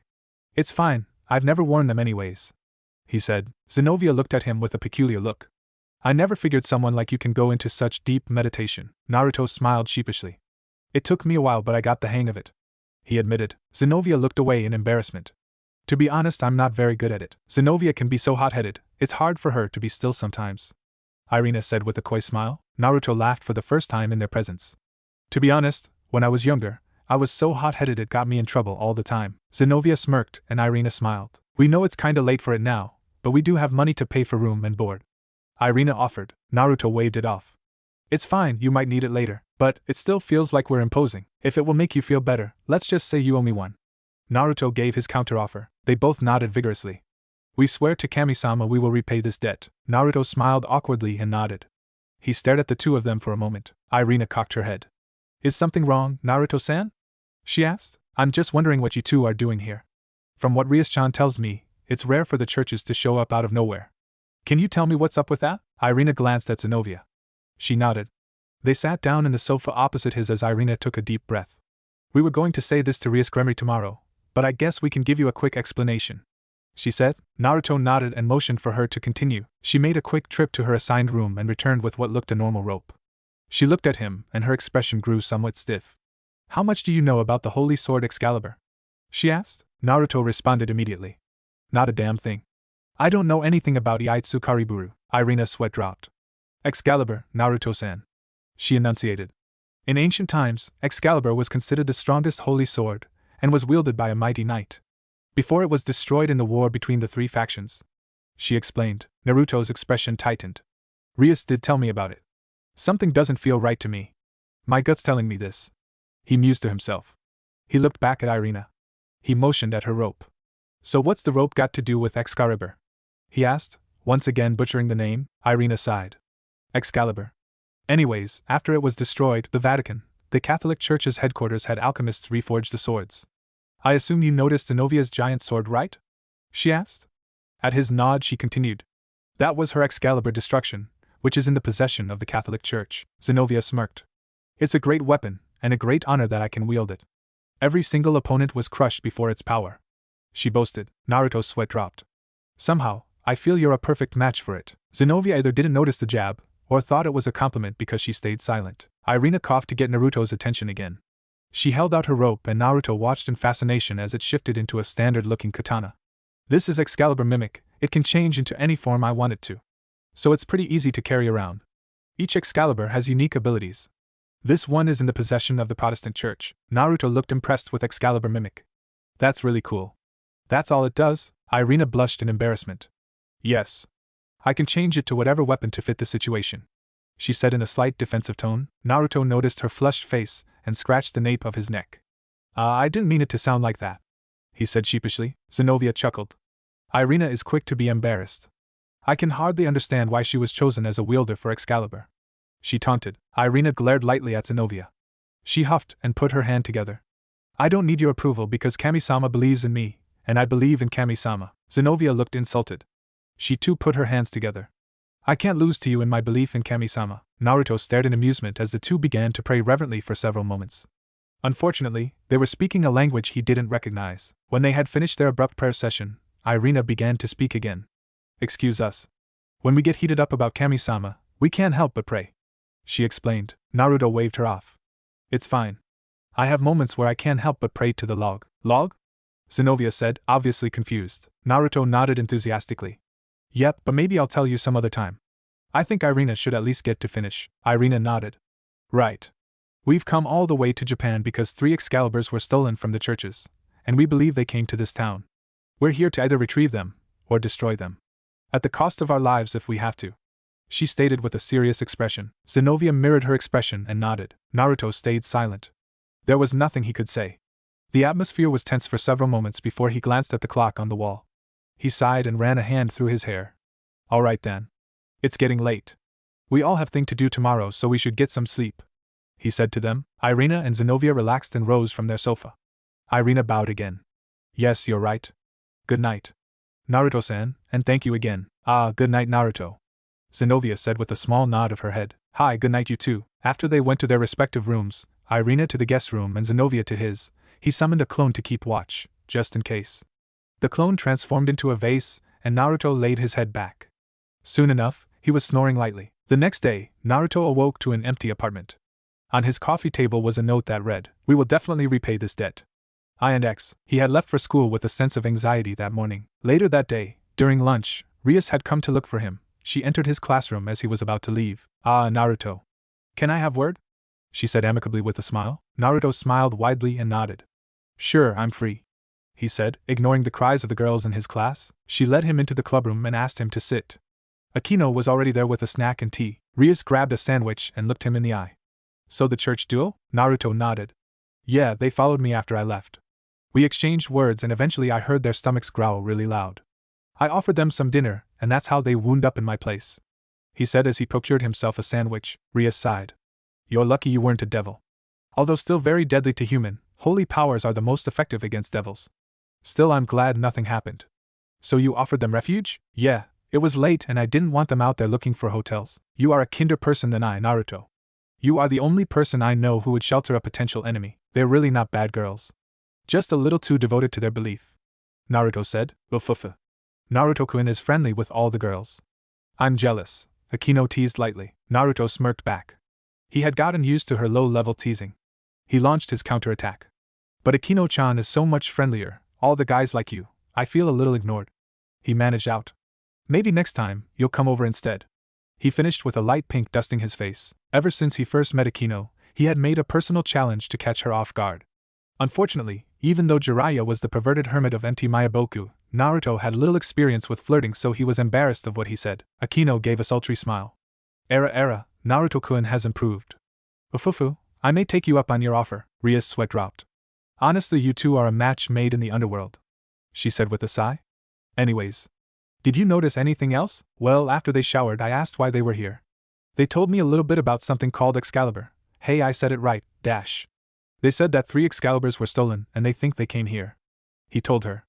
I left a clone to keep watch after I went to sleep, just in case. Nothing happened.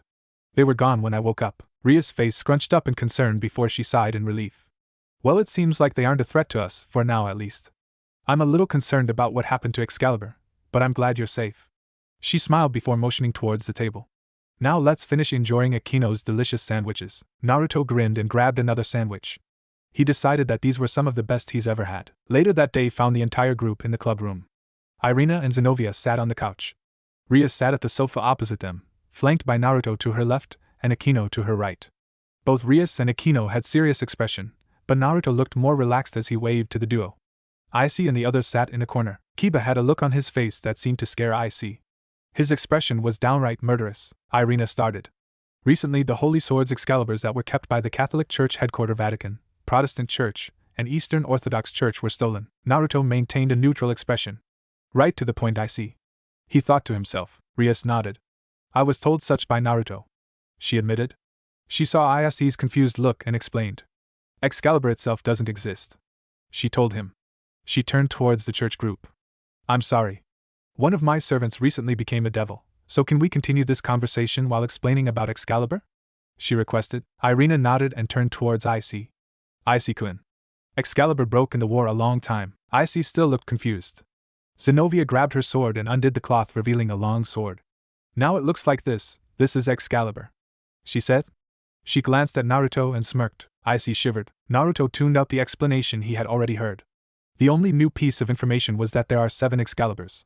He watched as Zenobia claimed her Excalibur for the Catholic Church with pride. She stared at Naruto intensely as she wrapped it up again. When she finished, a set of runes appeared. Irina took out a rope from her robe. It started to move and eventually took the shape of a katana. Naruto was once again impressed by its ability, as he also tuned out her explanation. He managed to catch Protestant Church before she finished. Zenobia looked annoyed. Irina, there's no reason to tell these people the ability of Excalibur, is there? As she asked that, she glanced at Kiba. If possible, Kiba's face darkened even more. Irina looked at Zenobia. Zenobia. Even if they are devils, we still have to form a trustworthy relationship with them in this situation.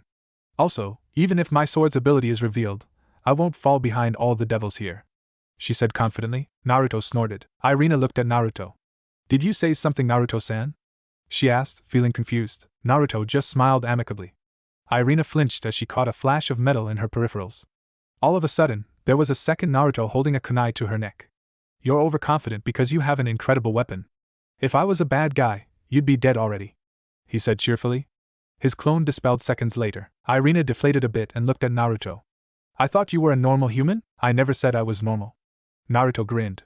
He dropped it as he felt massive killing intent.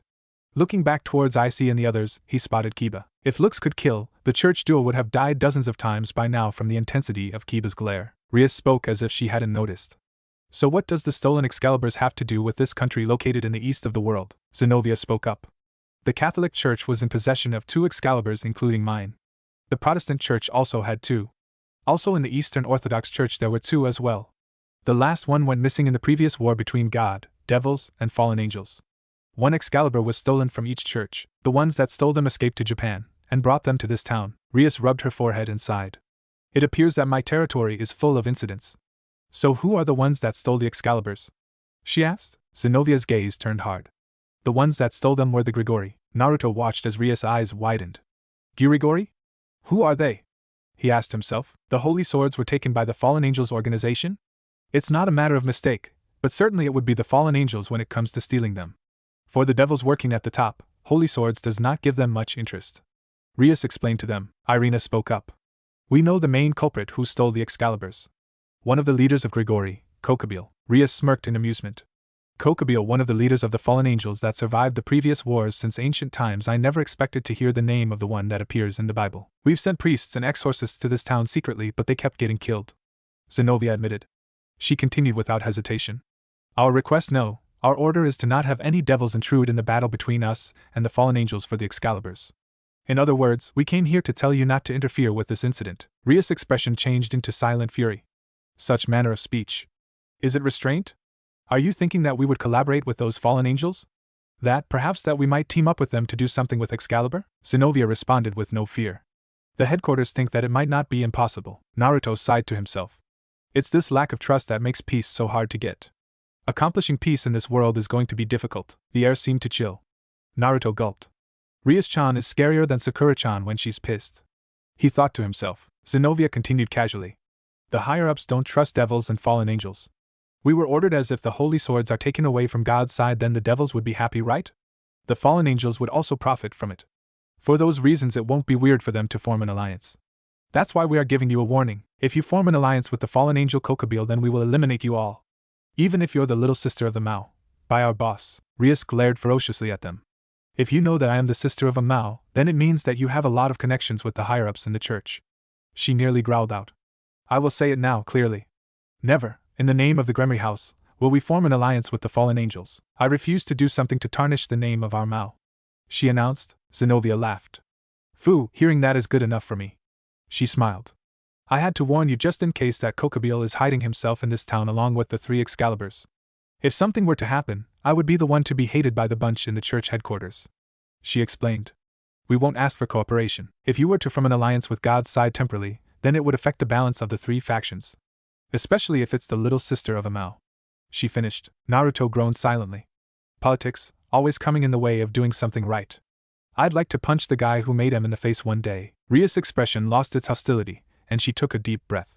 Where is the person the Orthodox Church dispatched? She asked. Zenobia answered her. They have him on hold for this case.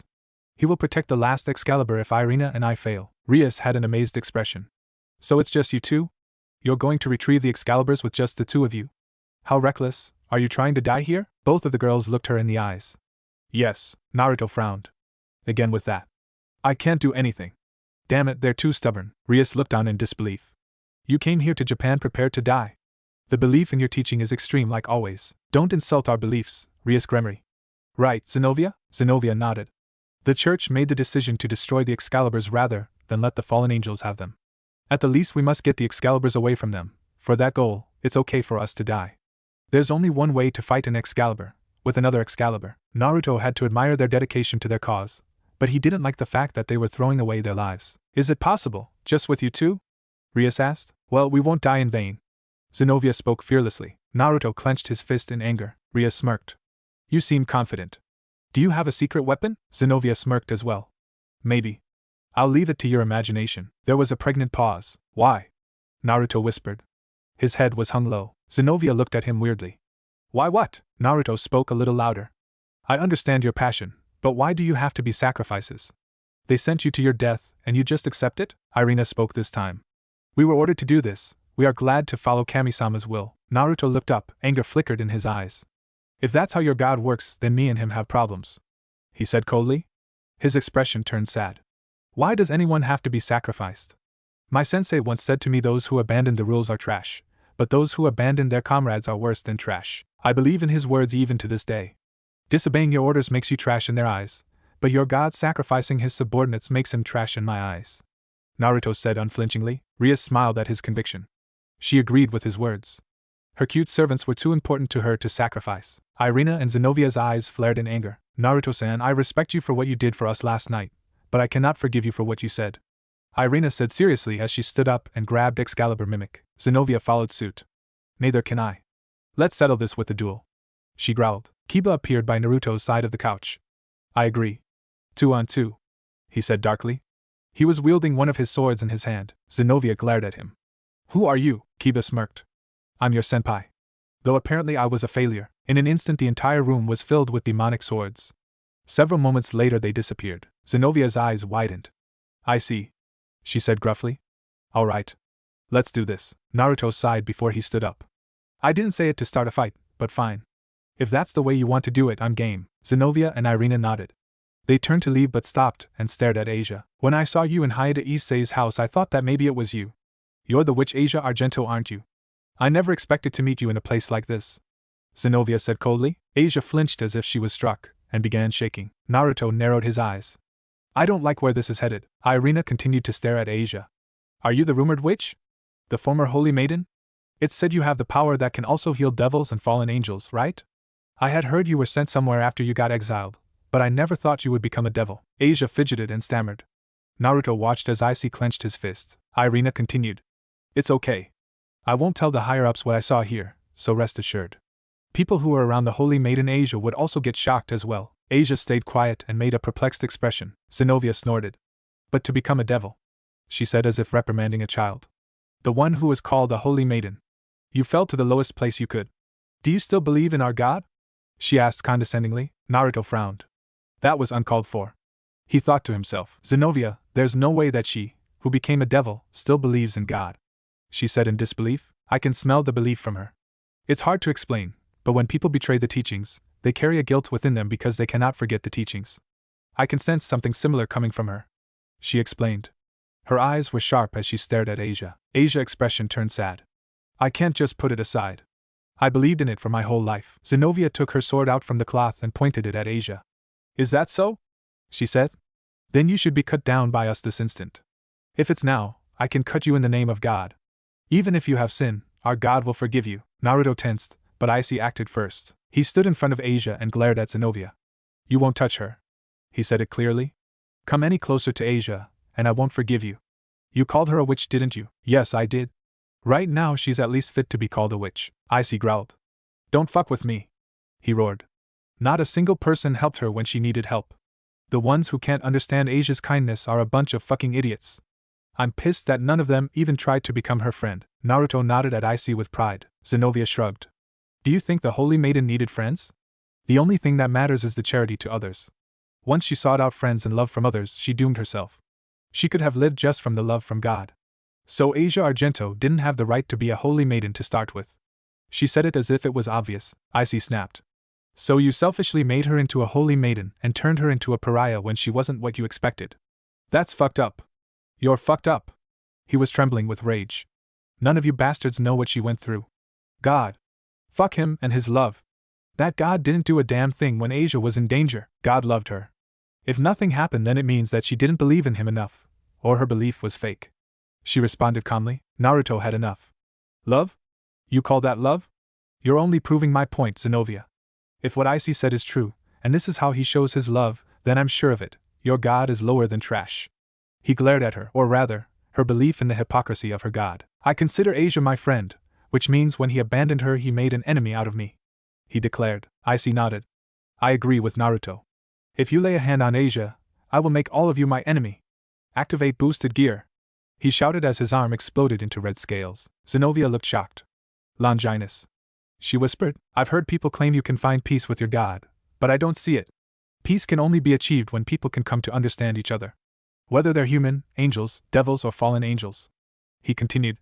The only peace I see with your God is a false peace. I've heard from Rias-chan of all the wars your God has caused because people didn't follow him. Millions, even billions dead. If that's the peace your God promises, then I will end this cycle of hatred with my own hands. He swore. Rias rubbed her forehead. There was nothing she could do for Naruto, seeing as he wasn't a devil affiliated with her peerage, but when Icy said it as well it could create a problem. Zenobia's expression became furious. Is that a declaration against us? All of us in the church? You claim to be better than God. You have some nerve. You'll receive divine punishment. You will taste the end of my blade, Uzumaki, she declared darkly. Naruto glared back. He reached into his pocket, grabbed his hideate, and tied it to his forehead. I didn't want to fight you before because I respected your mission, but sometimes you can only understand each other by exchanging blows. So, now let's get wild. BGM, Stalemate, Naruto Shippuden OST 1, and I don't usually do this but it fits well. Naruto and Kiba stood against Irina and Zenobia at the school field.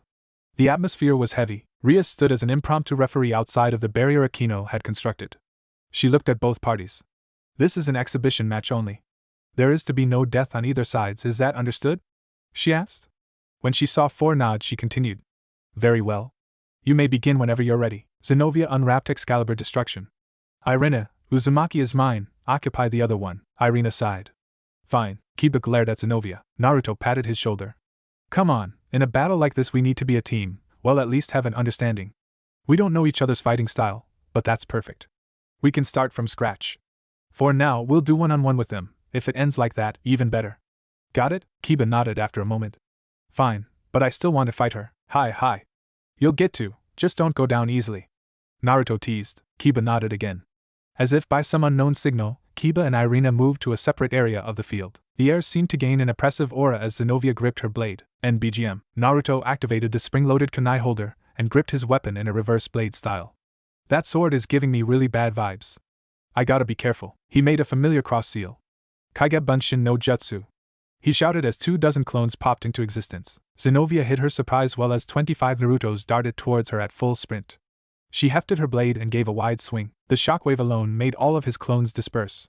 Using the smoke as a cover, he closed the distance and swung his kunai. Zenobia smirked as she blocked the kunai easily and smiled in satisfaction as it shattered against her blade. Shit! Naruto screamed internally as he narrowly avoided decapitation. He leapt backwards and launched a dozen shuriken. He watched as each one shattered against her blade. He drew another kunai. Okay, no more way is out. Anything that touches her blade get destroyed. Time for wind chakra, he thought to himself as he laced the kunai in wind-natured chakra. Zenobia tensed as she felt the chakra emanate from the kunai. Something's different. She mumbled as she readied her sword. Naruto channeled chakra to his legs and rocketed towards her. Although caught off guard by his speed, Zenobia maintained a solid defense as she once again blocked his kunai. Naruto smirked as he noticed his kunai was struggling, but stayed intact. Alright. Now we're getting somewhere, he thought as he began his assault. He swung his kunai relentlessly yet efficiently. Zenobia frowned as she was forced backwards. She managed to parry the last strike, finally managed to destroy the kunai and attacked back with the ferocity of a leopard. Naruto was forced to dodge as she lashed out without pause. He ducked a swipe at his head but was caught off guard by a kick to his abdomen. Kuoh! He groaned. Zenobia took the advantage and swung Excalibur again. Naruto dodged at the last moment but was still nicked in the face. He dashed back and gripped his face in pain. Shit! Zenobia smirked at the wound burning on his face. Naruto glanced at a tree in the distance and smirked. He lifted a hand into a seal. His smirk widened as he felt nature chakra fill his system from the clone he had hid there after she wiped out his first wave. He stopped smirking as he felt something different with the nature chakra he gathered. His wound stopped stinging and healed in an instant. He felt very light and feathery as well. Zenobia was left dumbfounded as she watched his cut mend itself. She then noticed that his eyes changed. Around his eyes was an orange pigmentation, and his iris changed from cerulean to a radiant azure with a sideways pupil. She rubbed her eyes and blinked. It can't be where those wings?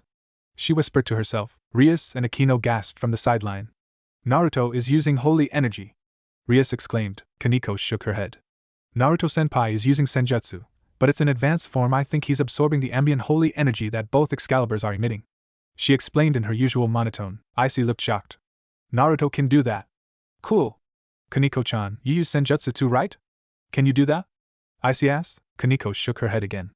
I'm a Nikomata since I am a Yukai. Using holy energy will always be dangerous to me, so how come Naruto can use it? It is probably because he is human. Humans are adaptable and can change the easiest among the races. They are usually weak, but when they need to, they can become incredibly strong. Naruto is just multiplying that aspect by 100-fold. He couldn't have done this if he had become a devil. Rias explained for him. Icy nodded. I see, Akino smiled. Ufufu. Naruto-kun is just one surprise after another. Naruto beamed as power saturated his body. Sennin mode has never been this strong, he said aloud. Zenobia's eyes widened. So you are a senjutsu practitioner? She asked him. Naruto shook his head. I mastered senjutsu months ago. Zenobia frowned. A master? Naruto jumped up and down lightly. He dashed towards Zenobia quicker than he did before, and threw a punch. Zenobia bent out of the way as best as she could. However, she was hit by the holy nature chakra surrounding Naruto's body and was sent crashing away. Zenobia stood up.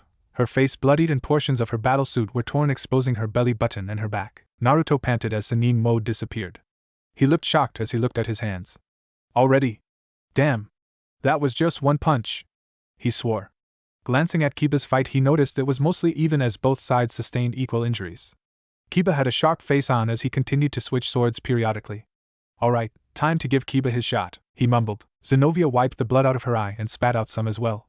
Damn, I underestimated him because he looked like a normal human. That punch, he's using holy energy somehow. Naruto took a moment to replenish his chakra, with some minor help from Kurama. When he was satisfied, he drew a kunai. Zenobia tensed before Naruto smirked and winked. He dashed over to where Irina was about to take a swing at Kiba and deflected it for him. Irina's eyes widened as Naruto stood in front of her. Naruto turned to Kiba. Your turn, good luck. She's tough, Kiba nodded. He thanked Naruto and dashed to engage Zenobia, who seemed to have regained her energy. Naruto turned towards Irina and smiled. Mind if we take it easy? he asked jokingly. Irina sighed and shook her head. While I didn't show it like Zenobia, I cannot condone your words against Kami-sama. Prepare yourself, Naruto-san. Irina warned him, her katana ready to strike. Naruto groaned before he nodded and gripped his kunai tighter. Irina made the first move and made very quick strikes with her Excalibur mimic. Naruto blocked each one flawlessly. He leapt back and made several hand seals. Futon, Repusho! He shouted as he sent a pulse of condensed wind from his hand. Irina reacted by transforming her sword into a large shield and took cover behind it. Hoa! Naruto-san can use magic too? She commented lightly. She changed her sword into a bow staff and charged again. Naruto bent, ducked, weaved and jumped to avoid her staff. He distanced himself slightly. You're pretty good with different weapons, he complimented. Irina smirked playfully. You haven't seen anything yet, Naruto-san, she said as her sword once again transformed, this time into a spiked whip. Naruto shivered. With the whip and her battle suit, she looked like a typical SNM dominatrix. He reached into his pouch for another kunai to dual wield. He readied himself for her assault. She struck quickly and flawlessly as Naruto did his best to parry the blows. Soon enough, several nicks and cuts littered his face and body, tearing through the school uniform he had on, burning him slightly as they healed extremely slow by his standards. Naruto shrugged off his school shirt, leaving him in an orange t-shirt. Damn things are useless, I swear, he mumbled to himself. Everyone's is so flimsy. He looked back towards Irina. Wanna keep going? He asked. Of course, Naruto-san. I'm not done yet, Naruto sighed. Alright, let's finish this then. He formed his familiar cross seal. Kage Bunshin no Jutsu, he shouted as he created 50 clones. Rush her, he ordered. Irina stood in shock as 51 Narutos charged at her. She panicked and couldn't transform her Excalibur mimic in time. She was overwhelmed as the Narutos rushed her. She managed to dispel 6 clones with her whip but was soon defeated. Naruto dispelled his clones to see her lying on the ground. He walked to her form and held a kunai at her throat. Yield, he said. He saw her nod slightly. He removed his kunai and picked her up gently. Putting her over his shoulder, he moved towards Rias and the group behind the barrier. They let him through and he laid her at Asia's feet. It's your choice, Asia. If you heal her, then I won't consider them my enemy, he told her. Asia looked between Naruto, who stood up for her, and Irina. She smiled and nodded vigorously. I'll heal her, Naruto-san. Our God, it also teaches us to do unto others what you would have done unto you. Which means do for other what you want them to do for you. I can't leave someone injured in good conscience, she told him as she began healing Irina. Naruto smiled. Yash, you said it, Asia? Well then, Irina. Wanna let bygones be bygones? Irina looked at him with wide eyes as she pondered Asia's words. Taking a moment to gather her thought, she finally nodded. Alright, I'll forgive you this time, but I don't think Zenobia is going to like that. Naruto smiled brighter. We'll burn that bridge when we get to it. Kaneko tapped him on the arm.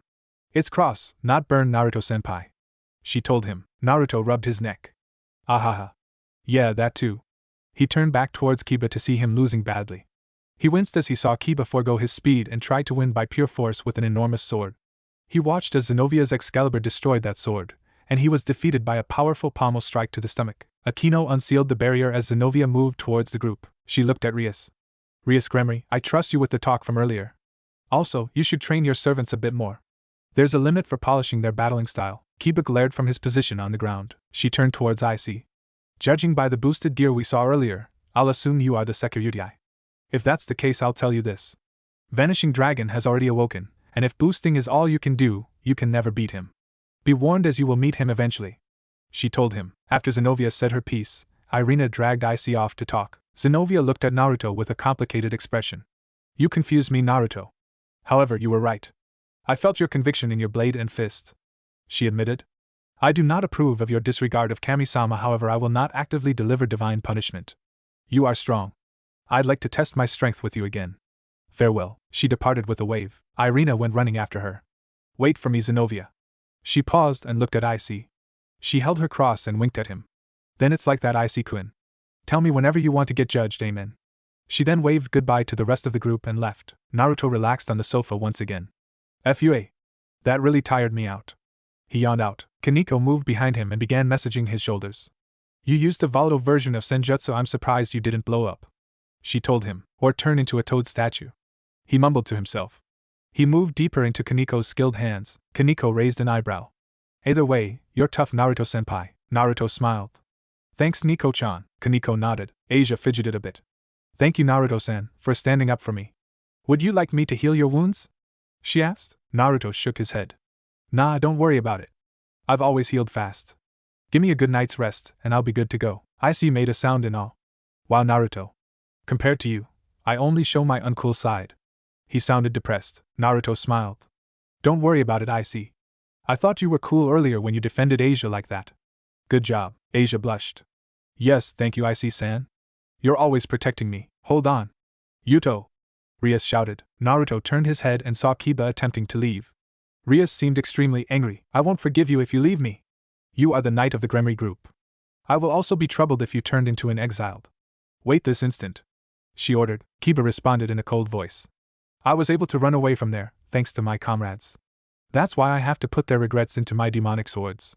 He turned to Naruto. Sorry, Naruto-san. He left after that. Rias had a sad expression. Yuto, why? Naruto couldn't see it, but Icy's face settled with determination. Naruto stood in front of the train station with Icy, Kaneko, and a third person he had yet to meet, AAA. And? What was the reason for calling me? The youth asked. He was average height with short, sandy brown hair. Kaneko nodded. He's right. What were you two trying to do? She had originally had planned to train with Naruto, but they met Icy on his way to the train station. She had a grip on his shirt to make sure he wouldn't run away. And while you're at it, why are you with one of the blonde gentlemen? The brunette male asked. Icy sighed. Naruto meet Genshiro Saji. A devil under the student council president Sona Citri. Saji meet Uzumaki Naruto, a shinobi from a different dimension who is super powerful. He said nonchalantly. Naruto smiled. No need for that, Icy. Hey Saji. Nice to meet ya, he said with a wave. Saji seemed to think Icy was joking, and bowed back slightly. Likewise, Icy cut in. Anyways, I am going to ask Shido Irina and Zenovia to give me permission to destroy the holy sword Excalibur. Kaneko and Saji's eyes widened comically. Naruto just smirked. I like it already, he said. Nuh. I'm going home. Saji kicked and screamed. Naruto was dragging him by his shirt so he wouldn't get away. Saji yelled at Icy.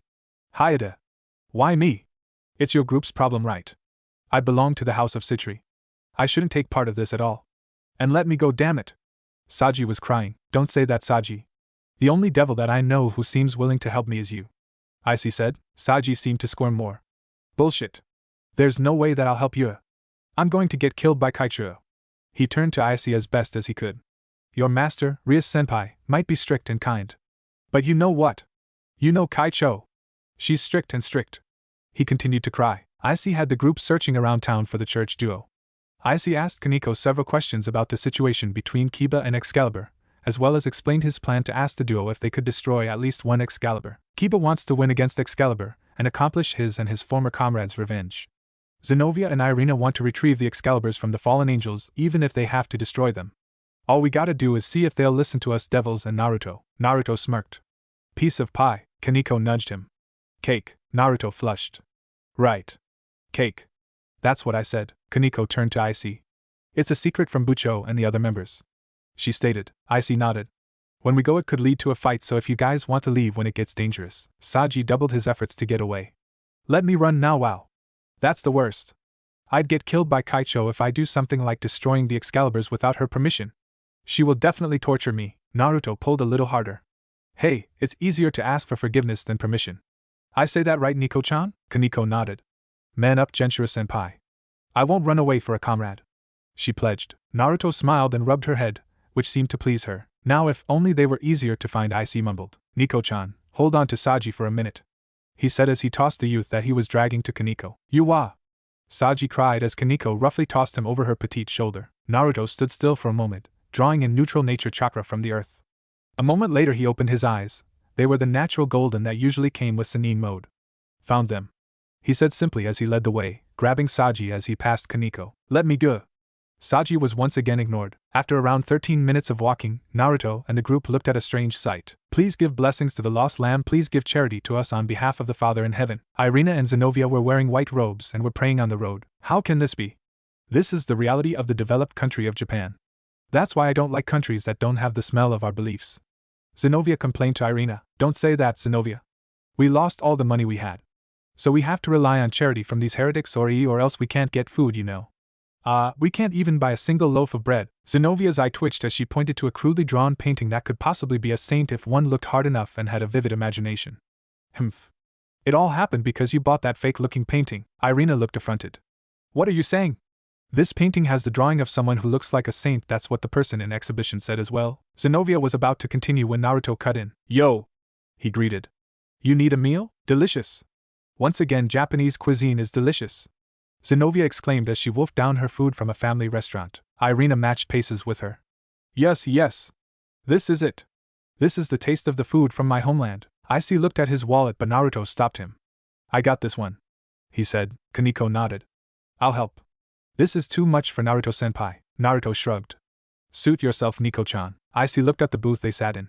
On one side sat Irina and Zenobia, on the other sat Saji, Icy, and Kaneko. While Naruto pulled up a chair, Zenobia leaned back in delight. Phew. Now I'm calm. It's the end of the world to get helped by a devil. Naruto shook his head and sighed.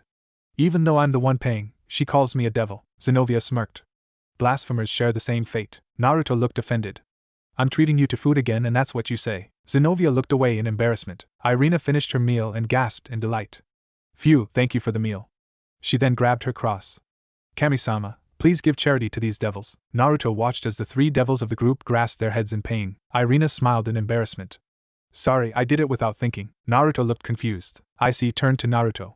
Devils can't pray or be prayed for, or we get a jolt to the head and a bad headache. Naruto struck a thinking pose. He put his hands together. Kami-sama, please bless Haida Issei. Naruto and Icy recoiled in pain. Ah wow. Naruto complained as he gripped his head. Zenobia smirked. The same happens to blasphemers who pray. Icy glared at Naruto. Why'd you do that, Naruto? Naruto shrugged. Curious, he said. He sighed as he felt his healing factor fix his headache. Irina put her hands on the table. So, why did you come to us? Naruto pointed at Icy. He planned this. Go get him, Icy. Icy smiled a bit.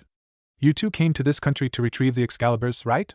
He asked them. Irina gave him a weird look. That's right. We already told you that before. Naruto glanced at Zenobia to see her completely relaxed. I guess she wasn't joking when she said she wouldn't go after me. Phew, that's a relief. He thought to himself. Icy took a deep breath. I want to help you destroy the Excaliburs, he said clearly and confidently. Irina and Zenobia stayed quiet for several moments. Icy seemed to get more nervous as the minutes ticked by. Zenobia seemed to stare at Naruto in deep thought. Naruto raised an eyebrow but didn't comment on her weird behavior. Finally, Zenobia opened her mouth to reply. Yeah, maybe it's okay leaving one sword to you guys. As long as you're sure you can destroy it, that is. As long as the devil's identities aren't revealed. We can skirt by if Naruto is identified. He's human, so the higher-ups will just assume he's of hero descent. But we can't afford the higher-ups and our enemies to think we're connected to you devils. Icy's jaw dropped. Irina looked nervous. Are you sure, Zenobia?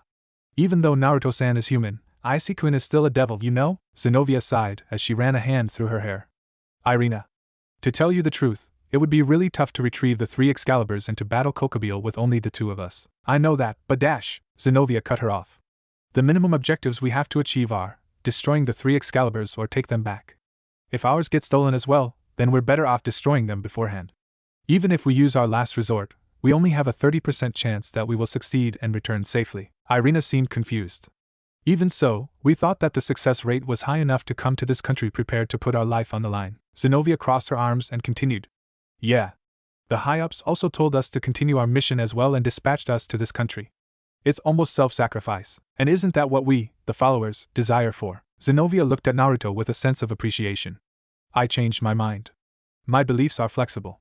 So I can act in the best way. Irina puffed her cheeks. I have been thinking about it for a long time, but your faith is a bit weird.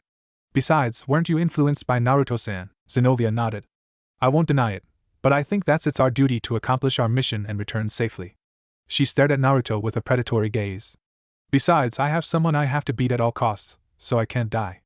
I'm going to live and continue fighting for God. Am I wrong? Irina hesitated.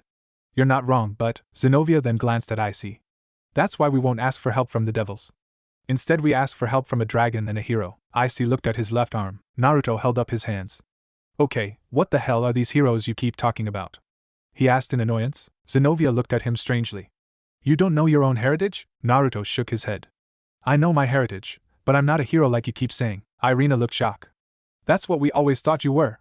If you're not of hero descent, what are you? Naruto took out his headband from his back pouch. He laid it on the table. I am a shinobi from Konohagakure no Sato. In Hai no Kuni. Zenobia's eyes widened. A Japanese ninja. Irina shook her head. There's no such place as Konohagakure or Hai no Kuni in Japan, Zenobia. Naruto nodded. I came from a different dimension. he admitted in a hushed tone. Zenobia, Irina, and Saji, who had refrained from speaking out of fear, all looked at him in shock. Irina was the first to recover. A dimension triumph! Irina exclaimed before Naruto covered her mouth. Rias-chan told me not to let the normal people know. Naruto explained. Irina nodded her head. Saji turned to Ayase. I thought you were joking, he whispered harshly. Zenobia stroked her chin. That explains your unusual abilities. What were those? She asked him. Naruto smiled in pride. That's my ninjutsu. The shadow clone technique and wind style, Gale Palm. Saji whimpered. Hayadu, why do you surround yourself with weird people? Zenobia nodded. I see, as far as I know, the church doesn't have anything against dimension travelers, right Irina? She asked. Irina shook her head. No, Zenobia. In fact, I believe they're revered as messengers of God, she admitted. Zenobia smirked. Then they'll have no problems if we receive aid from the security and a messenger of God. She then turned back to Ayase. Although, I never thought that I would meet the security in a distant country like this. Even if you turn into a devil, I see that the dragon power within you is still present. If it's like the legend says, then you can increase your power to that of a Mao, correct? Ayase nodded slowly. If you gain a power to that of a Mao, then you can break the Excaliburs without a sweat. Naruto smirked. I'd like to see an Excalibur survive my Raisen Shuriken Jutsu. Zenobia smirked. You seem confident, she complimented. I honestly believe that it was God's doing that we had this meeting, she said happily as she motioned to Ayase's side of the booth. Irina still seemed hesitant. See, certainly they didn't tell us not to borrow the power of a dragon or Naruto-san, but you are just saying nonsense. Your belief is too weird. Weird is fine with me, Zenobia said nonchalantly. But Irina, Ayase's your childhood friend, right? Let's put our trust into him and his group. The power of a dragon and shinobi. Irina stayed silent, but looked somewhat content. Ayase smiled. Okay. The negotiation is a success. I will lend you guys my dragon's power. Naruto raised a fist. I'll lend my strength too. Ayase nodded. Then can I call my partner for this cooperation then? Kiba showed up and after exchanging information about the situation, the duo of Irina and Zenobia got ready to leave. Zenobia took out a pen and a memo pad. She wrote down her contact information and handed it to Ayase. If something happens, call this number. Ayase nodded and took the paper. Thanks, then we should also. We already received Ayase-kun's number from Obasama. Irina cut him off. Are you kidding me? Oka-san. She gave it without my permission. Ayase cried out. Zenobia got up. Then that's it then. TCH. Now I owe you 2 meals, Shinobi Uzumaki Naruto. Irina also got up. Thanks again for the meal, Naruto-san. She bowed slightly. She turned to Ayase and winked. Next time, you should treat me Ayase-kun. Even if you're a devil, Kami-sama will allow it if it's Ayase-kun who treats me to a meal. It's okay if it's food. After that, they left with a wave, and everyone let out a deep sigh in relief. After a moment of silence, Kiba turned to Ayase slightly. Ayase-kun, why did you do this? You too, Naruto-san. Why are you helping me? He asked quietly. Ayase smiled. That's easy. We're comrades. We belong to the same group. Don't think I forgot that you helped me before as well. It's not like I'm trying to repay you, but I thought I would give you a hand this time. Naruto clapped him on the shoulder. If it wasn't for you, I wouldn't even be here. You housed me the first night and introduced me to Rias-chan. You're already my comrade. I won't be helping you get revenge, I'll be helping you move on from your hate. Now that I know a little more about the situation, I think that I can help. Kiba smiled wryly. If I act by myself, then I would also cause trouble for Bucho. That's also the reason, right? Ayase looked embarrassed. Of course. Bucho would get sad if you were to go around in a rampage. Actually, the fact that I made this plan by myself will cause trouble for Bucho as well, he admitted. But it's better than you becoming an exiled, right? It even turned out to be a success. Kiba still looked pensive. Kaneko reached out and grabbed his shirt. Yodo-senpai, I would get lonely if senpai disappeared. She had a sad face as she said this. I will help you, that's why please don't go, she pleaded. Kiba looked troubled for a second, before he broke out into a defeated smile. Ha! I give up. If Kaneko-chan says that to me, then I can't do reckless things. He chuckled. Okay, I'll work with you. Thanks to Ayase-kun, I know who my true enemy is, but since we're doing this together, we're definitely going to defeat the Excalibur, he said confidently. Naruto grinned. Yash! We're going to kick their asses. Saji, who had remained forgotten, raised a hand. Do I have to do it as well? I mean, I'm totally uninvolved in this after all. How are Kiba and Excalibur related? Naruto nodded. I'm lost too. Rias-chan didn't tell me about this, so I didn't bother with it. Kiba sighed. Let's talk a bit. Kiba then began explaining his past with Excalibur, and the experiments that him and his comrades were forced into. All of them were skilled with swords, and there was a sacred gear user. They had been forced to believe in God's love. In the end, Kiba and his comrades were unable to wield holy swords, so then came the disposal. Everyone died. They were killed. Killed by those who serve God. No one saved us. Just because we couldn't use the holy swords. Other boys and girls were put under poisonous gas while still alive. Us too. They poisoned us while saying amen. Even so, we were seeking help from God. Kiba explained somberly. Naruto grit his teeth. They were treated like pawns, no, like they weren't even human. Kiba continued. I want to accomplish my comrades' regret. I don't want their deaths to be in vain. I have to keep living in their place and prove I'm stronger than Excalibur. Naruto gripped Kiba's shoulder. Kiba. I now understand why you want revenge. I'll help you. Not for your revenge, but to prevent what happened to you from happening with other children. So we're gonna stop this together, as comrades. Naruto said seriously. Kiba seemed shocked before he smiled. Thank you, Naruto-kun. Naruto smiled and held out a fist. Kiba looked confused for a moment before he realized what Naruto wanted. Bumping his fist with Naruto's, he nodded confidently. Yu Usagi sobbed. Everyone turned to him. He was crying heavily and had a dripping nose. He took Kiba's hand into his. Kiba! It must have been horrible. I understand why you hold a grudge against those people from the church and Excalibur. Everyone stared as he made such a spectacle of himself. To tell you the truth, I didn't like you before because you were a good-looking guy, but it's different now. I will also help. I'm willing to receive the punishment from Kaicho. But before that we have to destroy Excalibur. I will work hard too. You have to live on as well. Don't ever betray Rias-senpai who saved you. He finished. Kiba nodded slowly. Okay. It's a good time. I want you guys to hear my story. You guys should know about me if we are going to work together. Saji then became somewhat shy. My dream is to make Kaicho pregnant and marry her. But you know, making a girl pregnant and marrying her is hard for an unpopular guy like me. There aren't any girls that I can make pregnant to begin with, but I will, one day. Saji admitted with glittering eyes. Icy took Saji's hand with tear-filled eyes. Saji, listen to me. My aim is to grope Buchozape and then suck it. Then next several moments were the most awkward moments of Naruto's life. The duel went on about the breasts of their respective masters. Kiba chuckled awkwardly. Kaneko summed up her feeling into one sentence. You are the worst, she said as she inched towards Naruto, away from the perverted duo. Naruto just sighed. Perverts everywhere I go, he mumbled. He stood up and stretched. Well, Kaneko-chan. We still got a couple hours to burn. Want to get some training in today? Kaneko stood up from the booth and nodded. Can I join Naruto-kun? Kiba asked as he too stood up. Maybe this will give us time to get familiar with each other's fighting style. Naruto smiled and grabbed him into a one-armed hug. Yash! Let's go! He shouted. He walked out the door, Kiba in tow with Kaneko walking behind them. Saji and Icy continued to cry together in the restaurant. Naruto sat upon a bench in the town's local park, fiddling with a strange device in his hand. The fountain gushed water from behind him. Akino sat with him, slowly explaining to him what said device was. Naruto looked the little object in his hand over with fascination. He turned it over in his hand. So this is a cell phone? Akino smiled and nodded.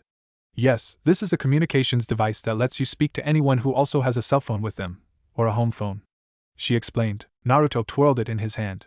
How does it work? She smiled coyly. The actual process that it uses is complicated and isn't necessary for you to know. Naruto narrowed his eyes comically. I think she just called me an idiot. The ebony-haired beauty ignored his gaze and took out her own cell phone, a normal black flip phone with purple accents. After flipping it open, the screen lit up. Let me see your phone for a moment. He handed over his phone, an orange flip phone with a spiral insignia on the back, to Akino. She flipped through his phone's menus for several moments. When she finished, she closed the lid and handed it back to Naruto. Ufufa. I recorded your number to my phone and I made sure to add my number and Rias to your phone, she explained. She then opened her phone and navigated through several menus. Now watch what I do, she told him before she turned her phone towards the blonde. She went through the process of selecting a contact for him. Hovering over the contact listed Naruto, she clicked the button. Several seconds later, Naruto's phone rang.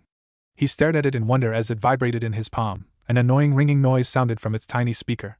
Now what? Akino laughed lightly. Open it up, and put the top to your ear. Ufufa, she instructed. After doing so, Akino stood and moved back several meters. Can you hear me, Naruto-kun? She said through the speaker. Naruto's face brightened. That's cool. I can hear you perfectly. It's like a radio, he exclaimed. Akino smiled. She closed her phone and sat back down. Now we can contact each other if something happens. She smiled coyly. Now we're never more than a phone call away, if you want to get together.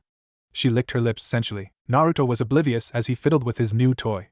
Definitely Akino-chan. This is definitely cool to bail. Akino pouted faintly as he failed to take the bait. Naruto closed the phone and leaned back. He put his hands behind his head and relaxed into the seat. It was nice of Rias-chan to pay me for that fight against Gungar. Still, isn't 60,000 yen too much? He wasn't really that strong. Fufu, most of it went towards that phone of yours though, also I think it's apt payment for making sure I wasn't scathed. She put a hand to her cheek. I just felt so protected when you saved me, I think I'm in love. She teased. Naruto blushed. I mean he stuttered. Akino giggled. You're still an easy target, Naruto-kun. Naruto stayed quiet with his cheeks flushed. That was something else. I'll have to remember that, he mused. Akino stood up. Ufufu. I'd love to keep teasing you, but Rias is expecting me. Naruto looked up towards her. Alright Akino-chan, I'll see you later. I gotta go meet up with IC anyways. Era, you've been spending a lot of time with IC-kun. Are you doing something naughty? Naruto blanched. Not you too, Akino-chan. No, he was going to take me to this place with a whole bunch of games and stuff. He was really excited about it too. Ufufu, alright then. Have fun, Naruto-kun. She waved as she walked away. Naruto watched her go before he stood up. I hate to lie to you, Akino-chan, but this is so Kiba doesn't wind up like Sasuke did. He murmured to himself. He glanced around the park and nodded. Alright. Time to go. He vanished in a swirl of leaves. Naruto sat down comfortably on Isa's bed. He glanced around Isa's room with curiosity. Almost immediately, he spotted where the brunette male kept his dirty magazines. On the bookshelf, third book from the left, was a small space accessible only from a single direction. Naruto's sweat dropped. Ero-sennin rubbed off on me more than I thought. Kaneko, who was sitting in a chair that IC provided, also glared at that same spot. It seemed she had a sixth sense when it came to things perverted in nature, at least when it came to the ultimate pervert. Jiraiya would have been proud of the brunette. Saji and Kiba were there as well, standing near the wall adjacent to Naruto. Asia had left the house earlier with her senpais. According to IC, Rias and Akino took Asia out for some fun to help cheer her up after her encounter with the Excalibur duo. IC stood by his desk and paced for a moment. Alright, after I got back home yesterday I brainstormed in my room. I think I came up with something good. He stopped pacing and caught their gazes. Everyone glanced at each other, then looked at IC again. It's simple. IC began. We'll dress up as priests, crosses and all, and walk around town in local spots where priests go. He finished with a bright smile of pride. Kiba gave it some thought. So instead of looking for them you want to draw them out to us. Not bad, IC-kun. Simple, yet effective. Kaneko nodded in agreement. Hayato, I'm impressed. I thought you might have actually come up with something like running around town screaming their names or something equally as idiotic. Saji complimented. Naruto lowered his head in shame. That's what I had in mind, sighing to himself. He lifted his head to address IC. It's good, but aren't you guys allergic or something to crosses? He asked. Kiba shook his head. Not if they're fakes. Naruto nodded. Ah. Well then, it's pretty good I guess. Do you have the clothes already? IC shook his head. I was going to call Zenobia after we discussed it. Naruto's face brightened. He dug into his pocket and pulled out his new phone. Hey. I got a phone too. He smiled. Akino-chan took me to the store to get it today. IC smiled. Great. We'll exchange numbers later. Let me call Zenobia with the plan. 40 minutes later found 7 teenagers sitting alone in a park. Zenobia handed IC a package. I only managed to get 4. One of you will have to deal without. Naruto smirked. I got a jutsu that's perfect for this. He put his hands together into a tiger seal. Henge. He announced. He exploded in a cloud of smoke, and where he sat was an exact replica of Kaneko. Complete with her trademarked monotone expression. I can even do this. The replica said in the same tone as Kaneko. She stared into the real Kaneko's eyes blankly. After a moment of silence, the doppelganger put her hands together again. Henge, another puff of smoke, and there sat Saji with a fierce flame in his eyes. Hayate. I'll lay down my life to accomplish my dream, to make Kaicho pregnant. Another cloud of smoke, and Naruto returned with a cheerful grin. The majority of the group was left dumbfounded, except for Saji, who was glaring at Naruto. That was meant to be Private Uzumaki. Naruto gave him a peculiar look. You sure? 'Cause I think everyone in that restaurant heard ya. Saji blinked before he turned his head away, red staining his cheeks. Zenobia shook her head. So you can transform into anybody, regardless of gender? She asked. Naruto nodded. I can transform into almost anything, from rocks to animals as far as I know. They're the only things I've ever transformed into. She raised an eyebrow. And it's a corporeal transformation? Naruto tilted his head. Corporeal? You mean is it real? Yeah. IC looked towards Naruto with curiosity. Does that mean that if you were a girl could you? Naruto gave him a dirty look. If you mean could I have sex as a girl, I don't know. I never cared to try. IC seemed embarrassed of his question. He then shook his head quickly and stood enthusiastically. Do me.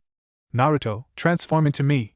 He requested excitedly. Naruto observed him for a moment before he shrugged and performed his jutsu again. IC popped up from the smoke.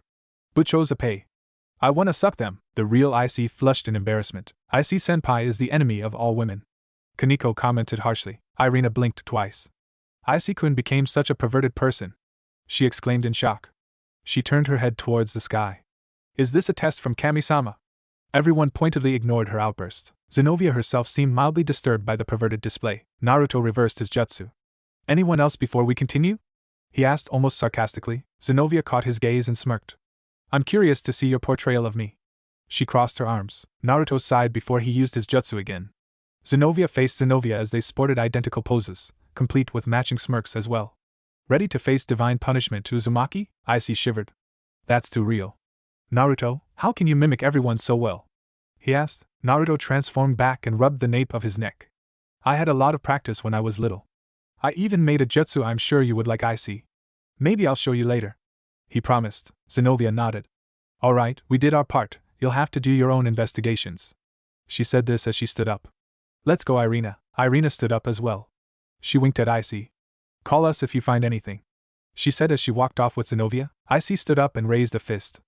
Alright, let's get going, we got a shitty priest to find. Naruto laid his head down uncomfortably on his desk. It had been several days since they started their search, only to find nothing. He was mentally drained. If he had to listen to another one of Saji's day-long complaints, he was going to throttle him. Not to mention, he missed several days of training, which is what he was actually upset about. Uzumaki-kun, pay attention. His English teacher reprimanded. She was a woman who couldn't be more than 30. She had a youthful face. Short mahogany-colored hair framed her face. She had a cute button nose and full glossy lips. Her body was attractive yet modest, nothing too large yet nothing too small. Had she been employed in any other high school, all of the male student body would ogle her endlessly. Sadly, she taught at Kuoh Academy, home of the supernaturally endowed beings. Naruto lifted his head. Hi. Hi. He mumbled. One hi is enough. Now then, since you felt so inclined to nap during class, please translate the next sentence into English. She told him. Naruto stood up, as he soon learned was custom, and grabbed his book. There is a multitude of different reasons that I could give, however none of them represent the intensity of my feelings for you. He translated with a thick accent, but otherwise perfect English. The teacher smiled. Glad to see you've been practicing. You may sit down now. Naruto sat back down and ran a hand through his hair. Of course I've been practicing. 3 clones a night. I'm already 5 chapters ahead. He complained internally. The bell rang as that class ended and the teacher left. Kiba turned to Naruto. That was impressive, Naruto-kun. Naruto rubbed his neck. Ever since those 2 from the church came I've been practicing more. So that way I can pronounce all of their weird names. Kiba chuckled. They're not weird. They're European. Naruto waved him off. They're weird to me. Oh yeah, how come you never seem to have any problems speaking English? Kiba blinked. Bucho didn't tell you. He glanced around the duo to ensure the security of their conversation. Devils have an innate ability to speak any language. It's a bit more complicated than that though. That's no fun. You don't get that feeling when you finally manage to do it right. Naruto sighed. I guess since you got it, might as well put it to good use. So anyways, are you going to that karaoke party IC invited us to? He changed the subject. Kiba shifted in his seat. I told him that if we can settle this thing with Excalibur I would go. Are you going, Naruto-kun? Naruto grinned and nodded. Even where I came from we had karaoke. I never had the chance to go because I was always training or going on missions. So of course I'm not passing this chance up. Kiba nodded in understanding. I see. The math teacher walked in before they could continue. All rise. During the time the occult research club had normal activities, Naruto spent it writing into a book. Whenever someone had asked, Naruto responded with the short response, "It's like a memento for my master and my rent money," and left it at that. Everyone else performed his or her duties normally. It was later now, and it found 4 individuals walking around town. Saji, IC, Kaneko, and Kiba stayed disguised in the priest's clothes. Naruto trailed them silently in the guise of a fox. Today he realized the irony. However, he decided to ignore it. The day before yesterday, he was a snow rabbit, another piece of ironic coincidence. On the day before that, he had trailed them in his normal form. However, he quickly grew bored and decided to experiment with different animal forms. On this day, he kept as close a distance as he usually did without seeming suspicious, so he was roughly 25 feet away at all times. No progress today as well, Saji complained. Naruto twitched an ear in annoyance before he tensed at the burst of killing intent. He glanced around for an enemy that appeared to be unseen. Kiba seemed to notice as well as he also stiffened. Kaneko seemed troubled. Yuto-senpai. Suddenly, Naruto lifted his head as he identified the direction the killing intent came from. He released his transformation from the cover of the foliage. He prepared to dart towards the group. However, a piercing cackle broke his concentration. From above the group of priest-robed devils came the white-haired youth Naruto saw fighting Kiba his first day in this world. He fell from the sky with a long sword drawn in position to kill. Something like a divine protection for the group of priests. Kiba reacted quickly and blocked Freed's blade with the demonic sword. Icy recognized him. "Freed!" he shouted. Freed's ears twitched. "Is that voice you, Icy-kun?" Well, isn't this a weird reunion? How is it? Has your dragon power increased? Is it alright to kill you now?" he asked excitedly. Naruto strode out of the bushes as the group discarded their disguises. Icy raised his left arm. "Boosted gear, boost!" his arm announced. Naruto drew a kunai. Flipping it expertly, he held it in a reverse grip. "Stretch my line!" Saji launched what looked like a skinny black hand towards Freed. It came from a disfigured lizard face attached to his hand. Everyone quickly deduced that the hand was the lizard's tongue. Such a pain! Freed moved to knock it away, but the lizard's tongue swerved downwards and stuck to Freed's right foot and coiled around his leg. His attempts to cut it failed as his sword phased through the tongue. Saji smirked. "You can't cut it that easily, Kiba. With this he can't escape. Beat him down." Naruto looked at Saji with newfound respect. He turned his attention back towards the ex-exorcist. "I got your back, Kiba, let's do this." Kiba nodded. "Thank you, Saji. Let's go, Naruto-kun. I'm trusting you to watch my six." Naruto smirked. "No problem." He held his kunai in front of his chest. Kiba made a quick dash towards Freed, two demonic swords in hand. Freed looked excited. "Chi. So it's not only the Holy Eraser, I see. Having multiple demonic swords. Are you the possessor of sword birth, perhaps? Wow. You're guilty of having a rare sacred gear, you know." He cackled as he blocked the demonic swordsman's blades. "But normal demonic swords can't put up a challenge against." Kiba's eyes narrowed as his swords broke. "My Excalibur-chan." Freed gloated. "Naruto-kun." Kiba sidestepped. Naruto rushed next to him with a kunai charged with wind chakra. "Take this, you bastard!" he shouted as he swung. Freed blocked lazily, seemingly uncaring as Naruto's kunai withstood the contact from his sword. "Not good enough, stranger-kun." He laughed. Naruto smirked. He performed several quick jabs with his kunai. Each blow was deflected easily. He flipped acrobatically over Freed and attempted a slash at his back. Freed spun and parried his kunai. The kunai finally shattered against the holy sword. The dimension traveler ducked under the swing that nearly decapitated him. He quickly darted backwards as Kiba swung at Freed from the side. "Never forget about me," Kiba shouted. Freed bent backwards in an impressive display of flexibility as Kiba flew over him. "Two against little oil me? Devil-kun. I thought you were better than that." He laughed disturbingly. "It doesn't matter, you can't stand up to my Excalibur-chan." Kiba and Naruto moved back. Kiba glowered at Freed. "Kiba, I want to take him alone. I have to prove myself." Naruto sighed. He thought about it for a moment before he nodded. "Fine, but don't forget about us. We're here to help." Kiba nodded. "Boost." Icy steadily boosted his powers. "We got your back, Kiba." With Icy's words of encouragement, Kiba rushed towards Freed and engaged in a battle of high-class swordplay. Every time one of his demonic swords shattered, he replaced them within milliseconds. Naruto leapt back towards Icy but stayed ready to intercept. Icy grit his teeth as he watched Kiba's sword shatter time after time. "Kiba, do you want to receive my power?" he asked. Kiba dodged an overhead strike from Freed. "I can still go on," he assured before striking with renewed ferocity, glowering at the Excalibur that Freed held. Freed cackled. "The way you look at my Excalibur is scary. Do you perhaps hold a grudge against it?" he asked with a deranged smile. "Well, I don't know what happened to you, but if you get cut by this you can't avoid being eliminated without a trace, you know. You'll die, you know. You are going to die. Just die," he shouted. Freed leapt into the air and prepared to strike. His Excalibur began to radiate a brilliant white. Kiba attempted to block the psychotic swordsman by creating demonic swords across the area. Freed smiled eerily, and with a single strike, all of Kiba's swords shattered. Naruto glared at Freed. "It's like watching Sasuke face Haku." "Damn it!" He widened his eyes. "Wait," he smirked triumphantly. "That gives me an idea." He turned towards the foliage around the area and his smirk widened. He looked towards Kiba. "Kiba, tag out. I got an idea." Kiba dodged a sideways sweep and looked at Naruto. He saw the blonde's confident grin and sighed. "Fine. I'll leave it to you." He threw a demonic sword towards Freed with deadly accuracy. He took Freed's lapse of concentration to retreat backwards toward the group. Naruto nodded. He spared a glance towards Saji. "Pull hard on his leg when I make my move, you'll know when." Saji gave him a quizzical glance. "How'd you?" He shook his head. "Never mind, you got it." Naruto reached into his pouch and retrieved a paper flash bomb. Freed raised an eyebrow. "Are we playing baseball now, Blondie?" He grinned widely. The silver-haired swordsman raised his sword in a mock batter stance. Naruto grinned cheekily. He sent a pulse of chakra into the ball.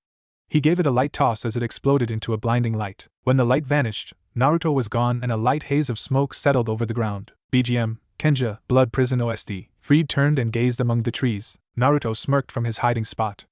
Thanks for the idea, Zabuzasan. 8 choices. His voice reverberated around the clearing.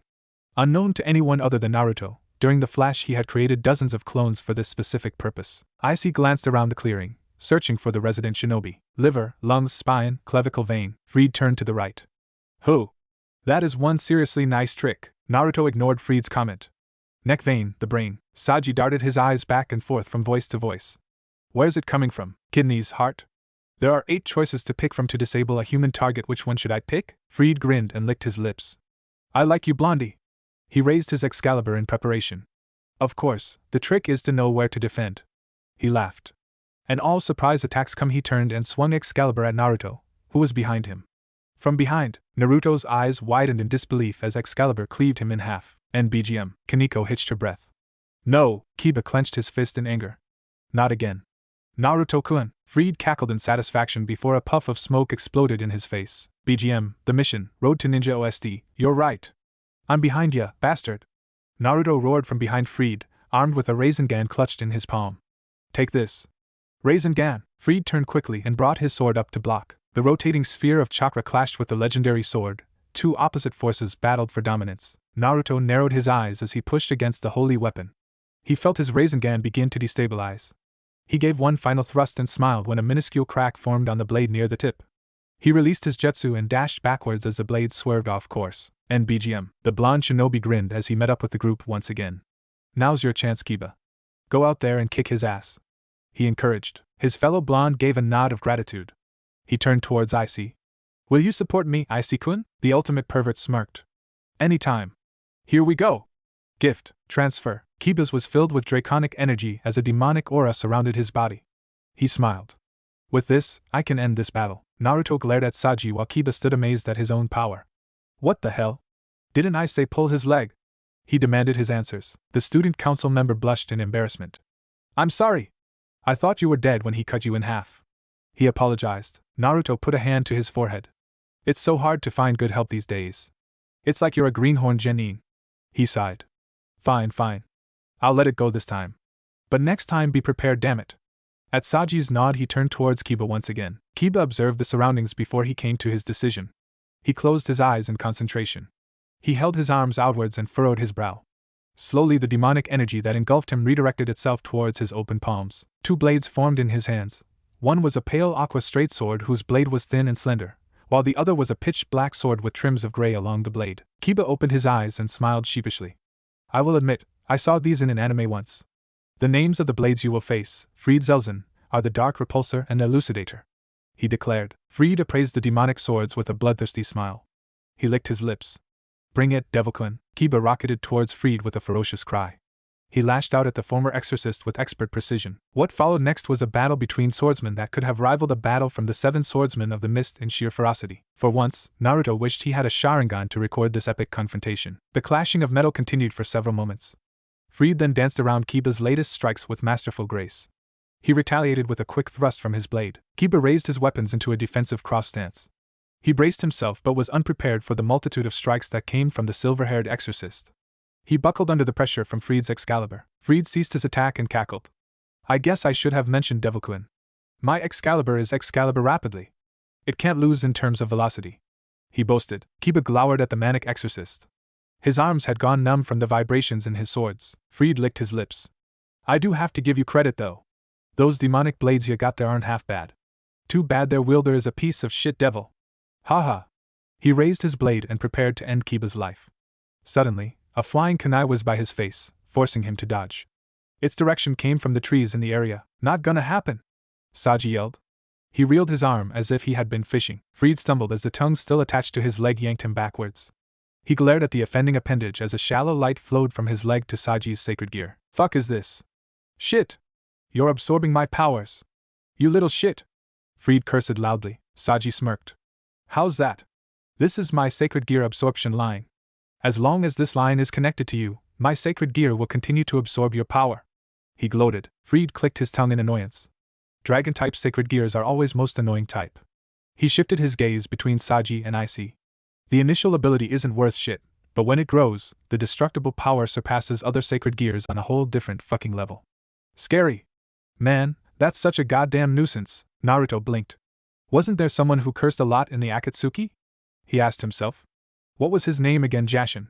No, I think he worshipped him. Totemaru. No, that's my old neighbor. Haiden. Shikamaru kicked that guy's ass if I remember.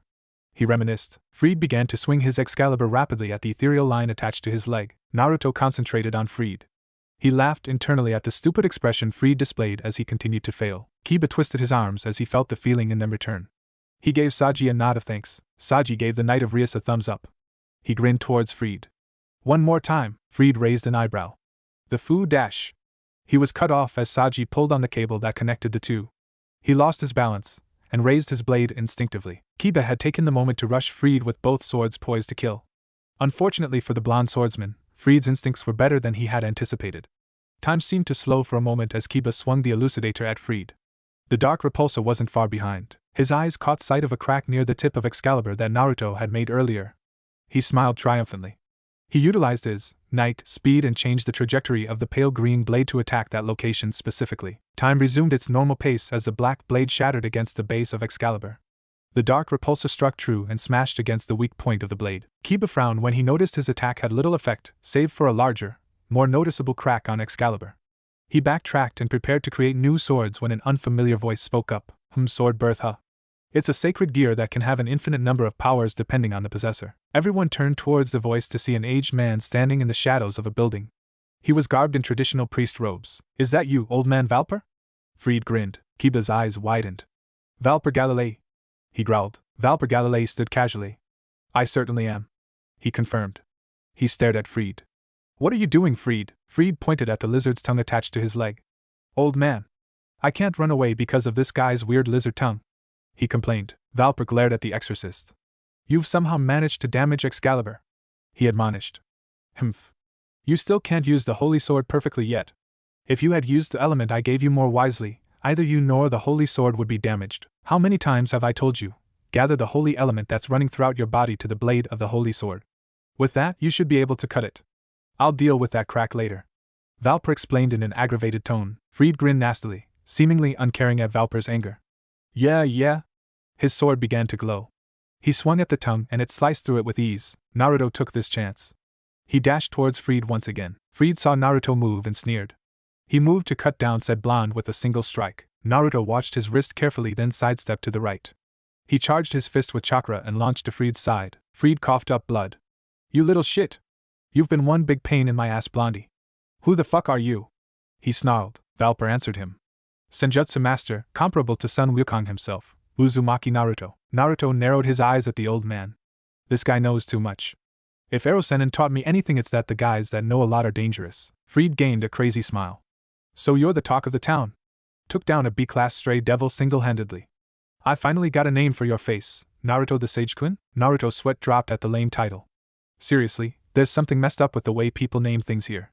He grumbled. Freed waved dramatically. Sorry, Naruto-kun. I'll be escaping now. I enjoyed your little parlor trick.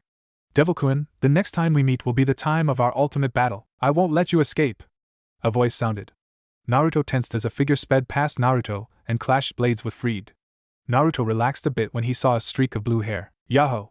Icy-kun. Irina! Naruto turned and saw Irina near Icy smiling. Back up. It's about time. He thought to himself. Zenobia glared at Freed. Freed Zelzen, Valper Galilei. Rebels. I will cut you both down in the name of Kami-sama. She swung her sword at Freed with a large amount of strength. Valper grit his teeth. You fool! If that attack lands, the Excalibur will shatter. Freed once again displayed unnatural flexibility as he narrowly dodged the attack. Ha! Don't say the name of the hateful god that I hate. You bitch! He screamed as he pulled out a ball of light. Old man Valper. We're escaping. We're going to report to the boss, Kokabeel. Valper sighed. There's no other way. Freed smirked. See ya. The alliance of church and devils. Oh, and can't forget my new love. Naruto the Sage-kun. I think I'll steal your trick. Ha ha. He cackled as he threw the ball of light on the ground. A flash of light blinded the group. When everyone regained their sight, Freed and Valper had vanished. We're going after them, Irina. Zenobia commanded. Irina nodded and they sprinted after them. I'm going after them too. I won't let you escape, Valper Galilei. I was this close to my vengeance. I will destroy Excalibur. Kiba vanished in a burst of speed. Kiba! Damn! Naruto cursed. Aren't you going after them, Naruto? Ice inquired. Naruto shook his head. It's too late. We've been found out, he said. He turned around towards the two girls behind them. Right, Rias-chan? He grinned. Icy froze. When I thought that the flow of power was irregular, the other girl said in annoyance. Rias had her arms crossed and sported a frown. This is certainly troublesome. Icy turned around slowly. Icy. What's the meaning of this? Naruto, you too. Explain. Rias put a hand to her face. Destroying Excalibur. Honestly, you three, Icy, Kaneko, and Saji sat down in Saiza position in the nearby park.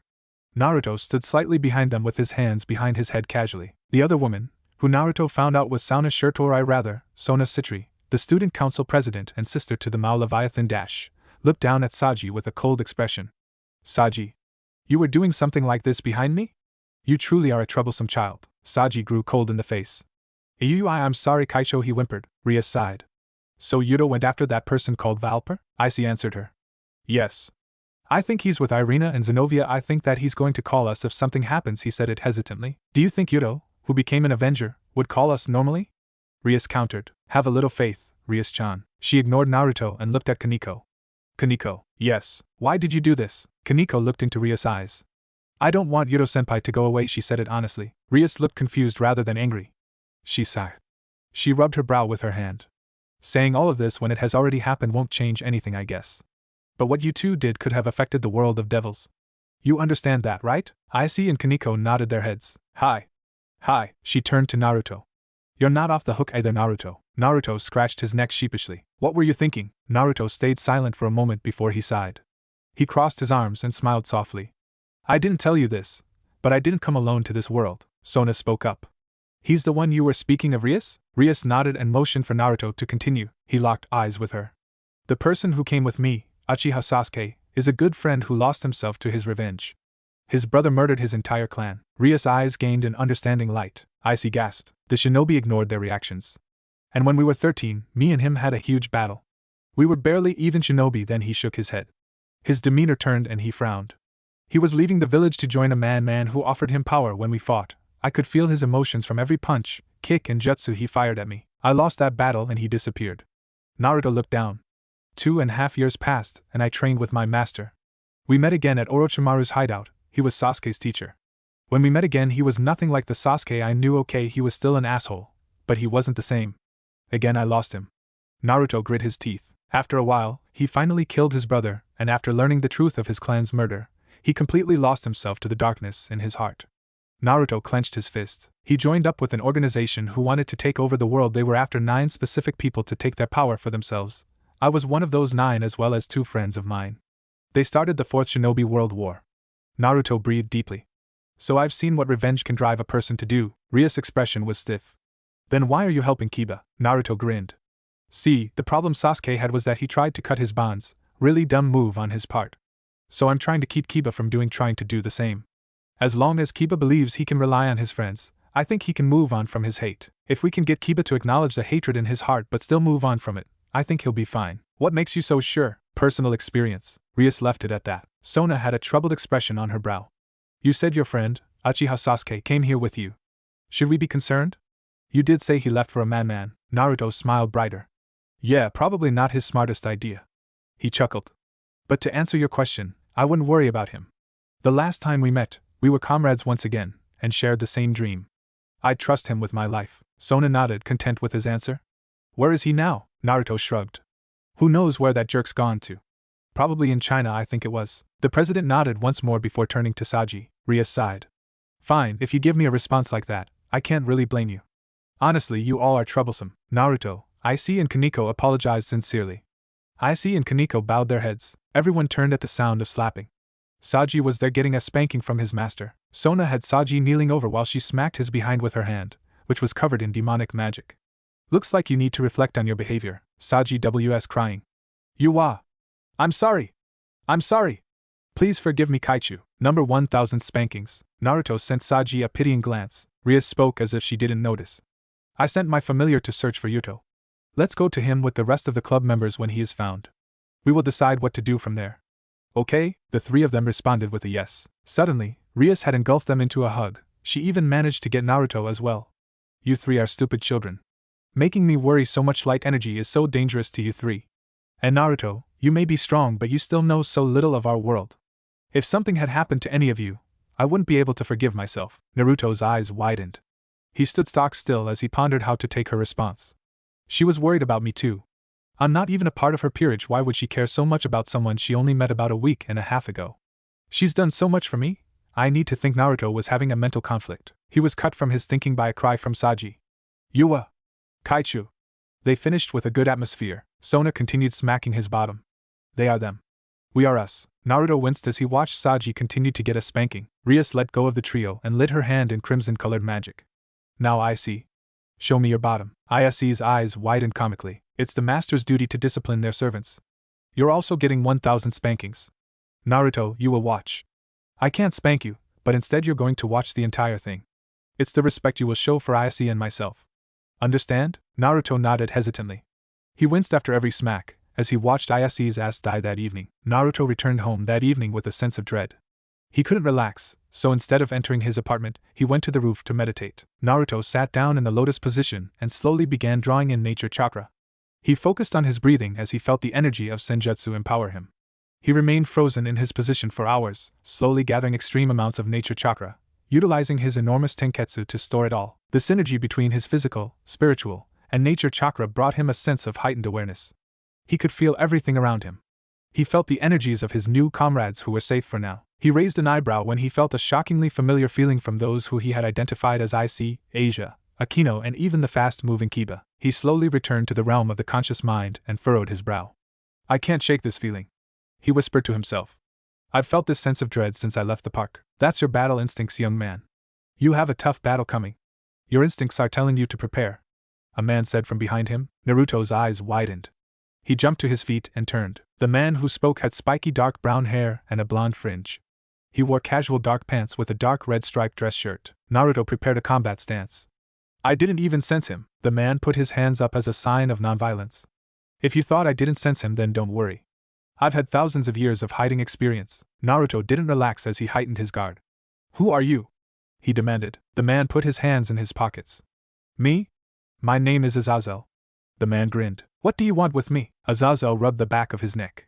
One of my subordinates is about to break the treaty the three factions agreed to. Naruto tightened his fists. Wait, does that mean? Azazel smirked. That's right, young man.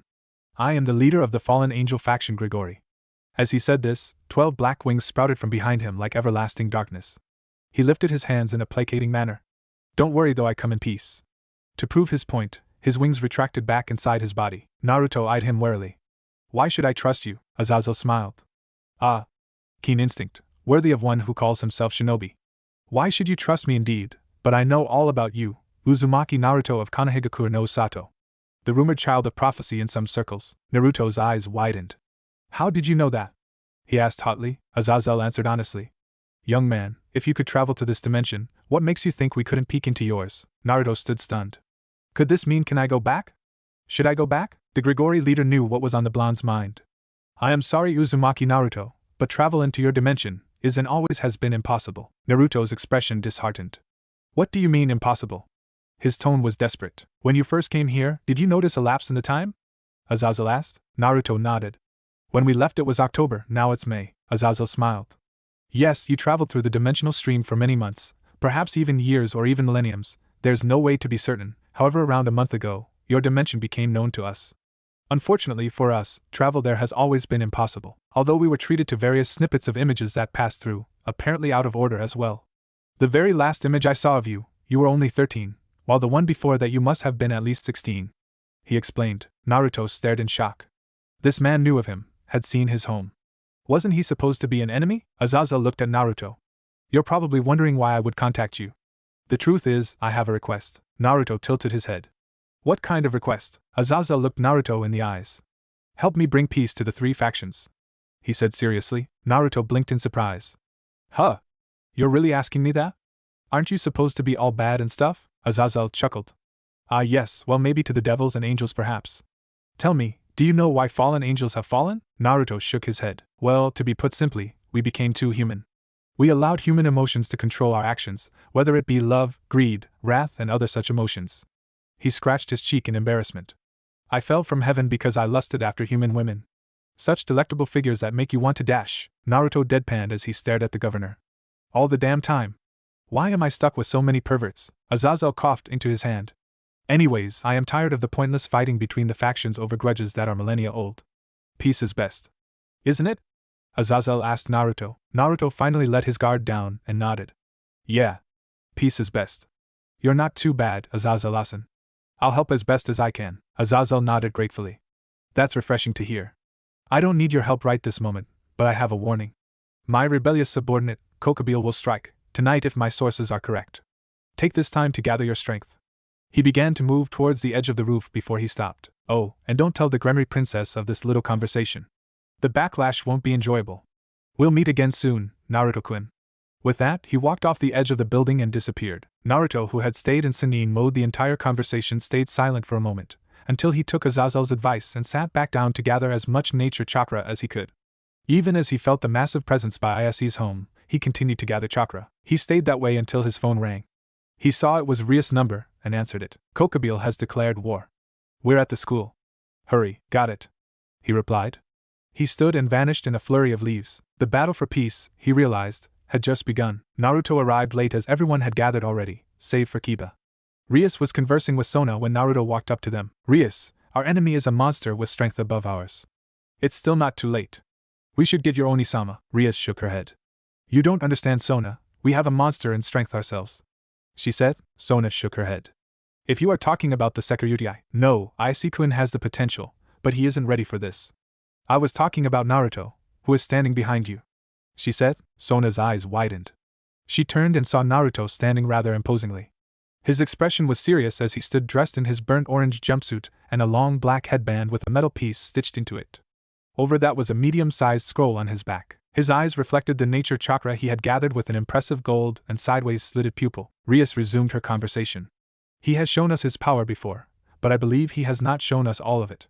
Besides, I believe you didn't call your Onisama either. Sona turned back to Rias. She seemed embarrassed. My Onisama, your Oni-sama loves you.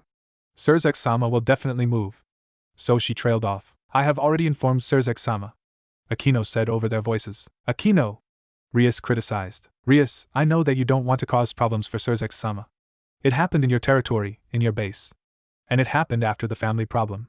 But it's a different story if the leader of the enemy appears. I want to believe in Naruto-kun as well, but this is a problem of the devils, and it's a problem that surpasses the level you can solve.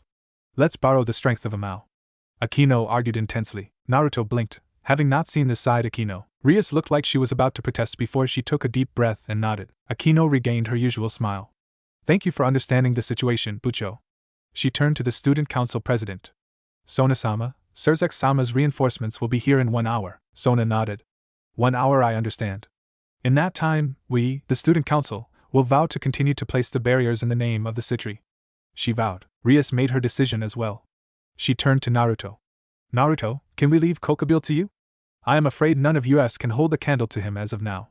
At least until Oni-sama arrives? Naruto nodded and slammed a fist to his chest. You can leave it to me. That bastard won't know what hit him.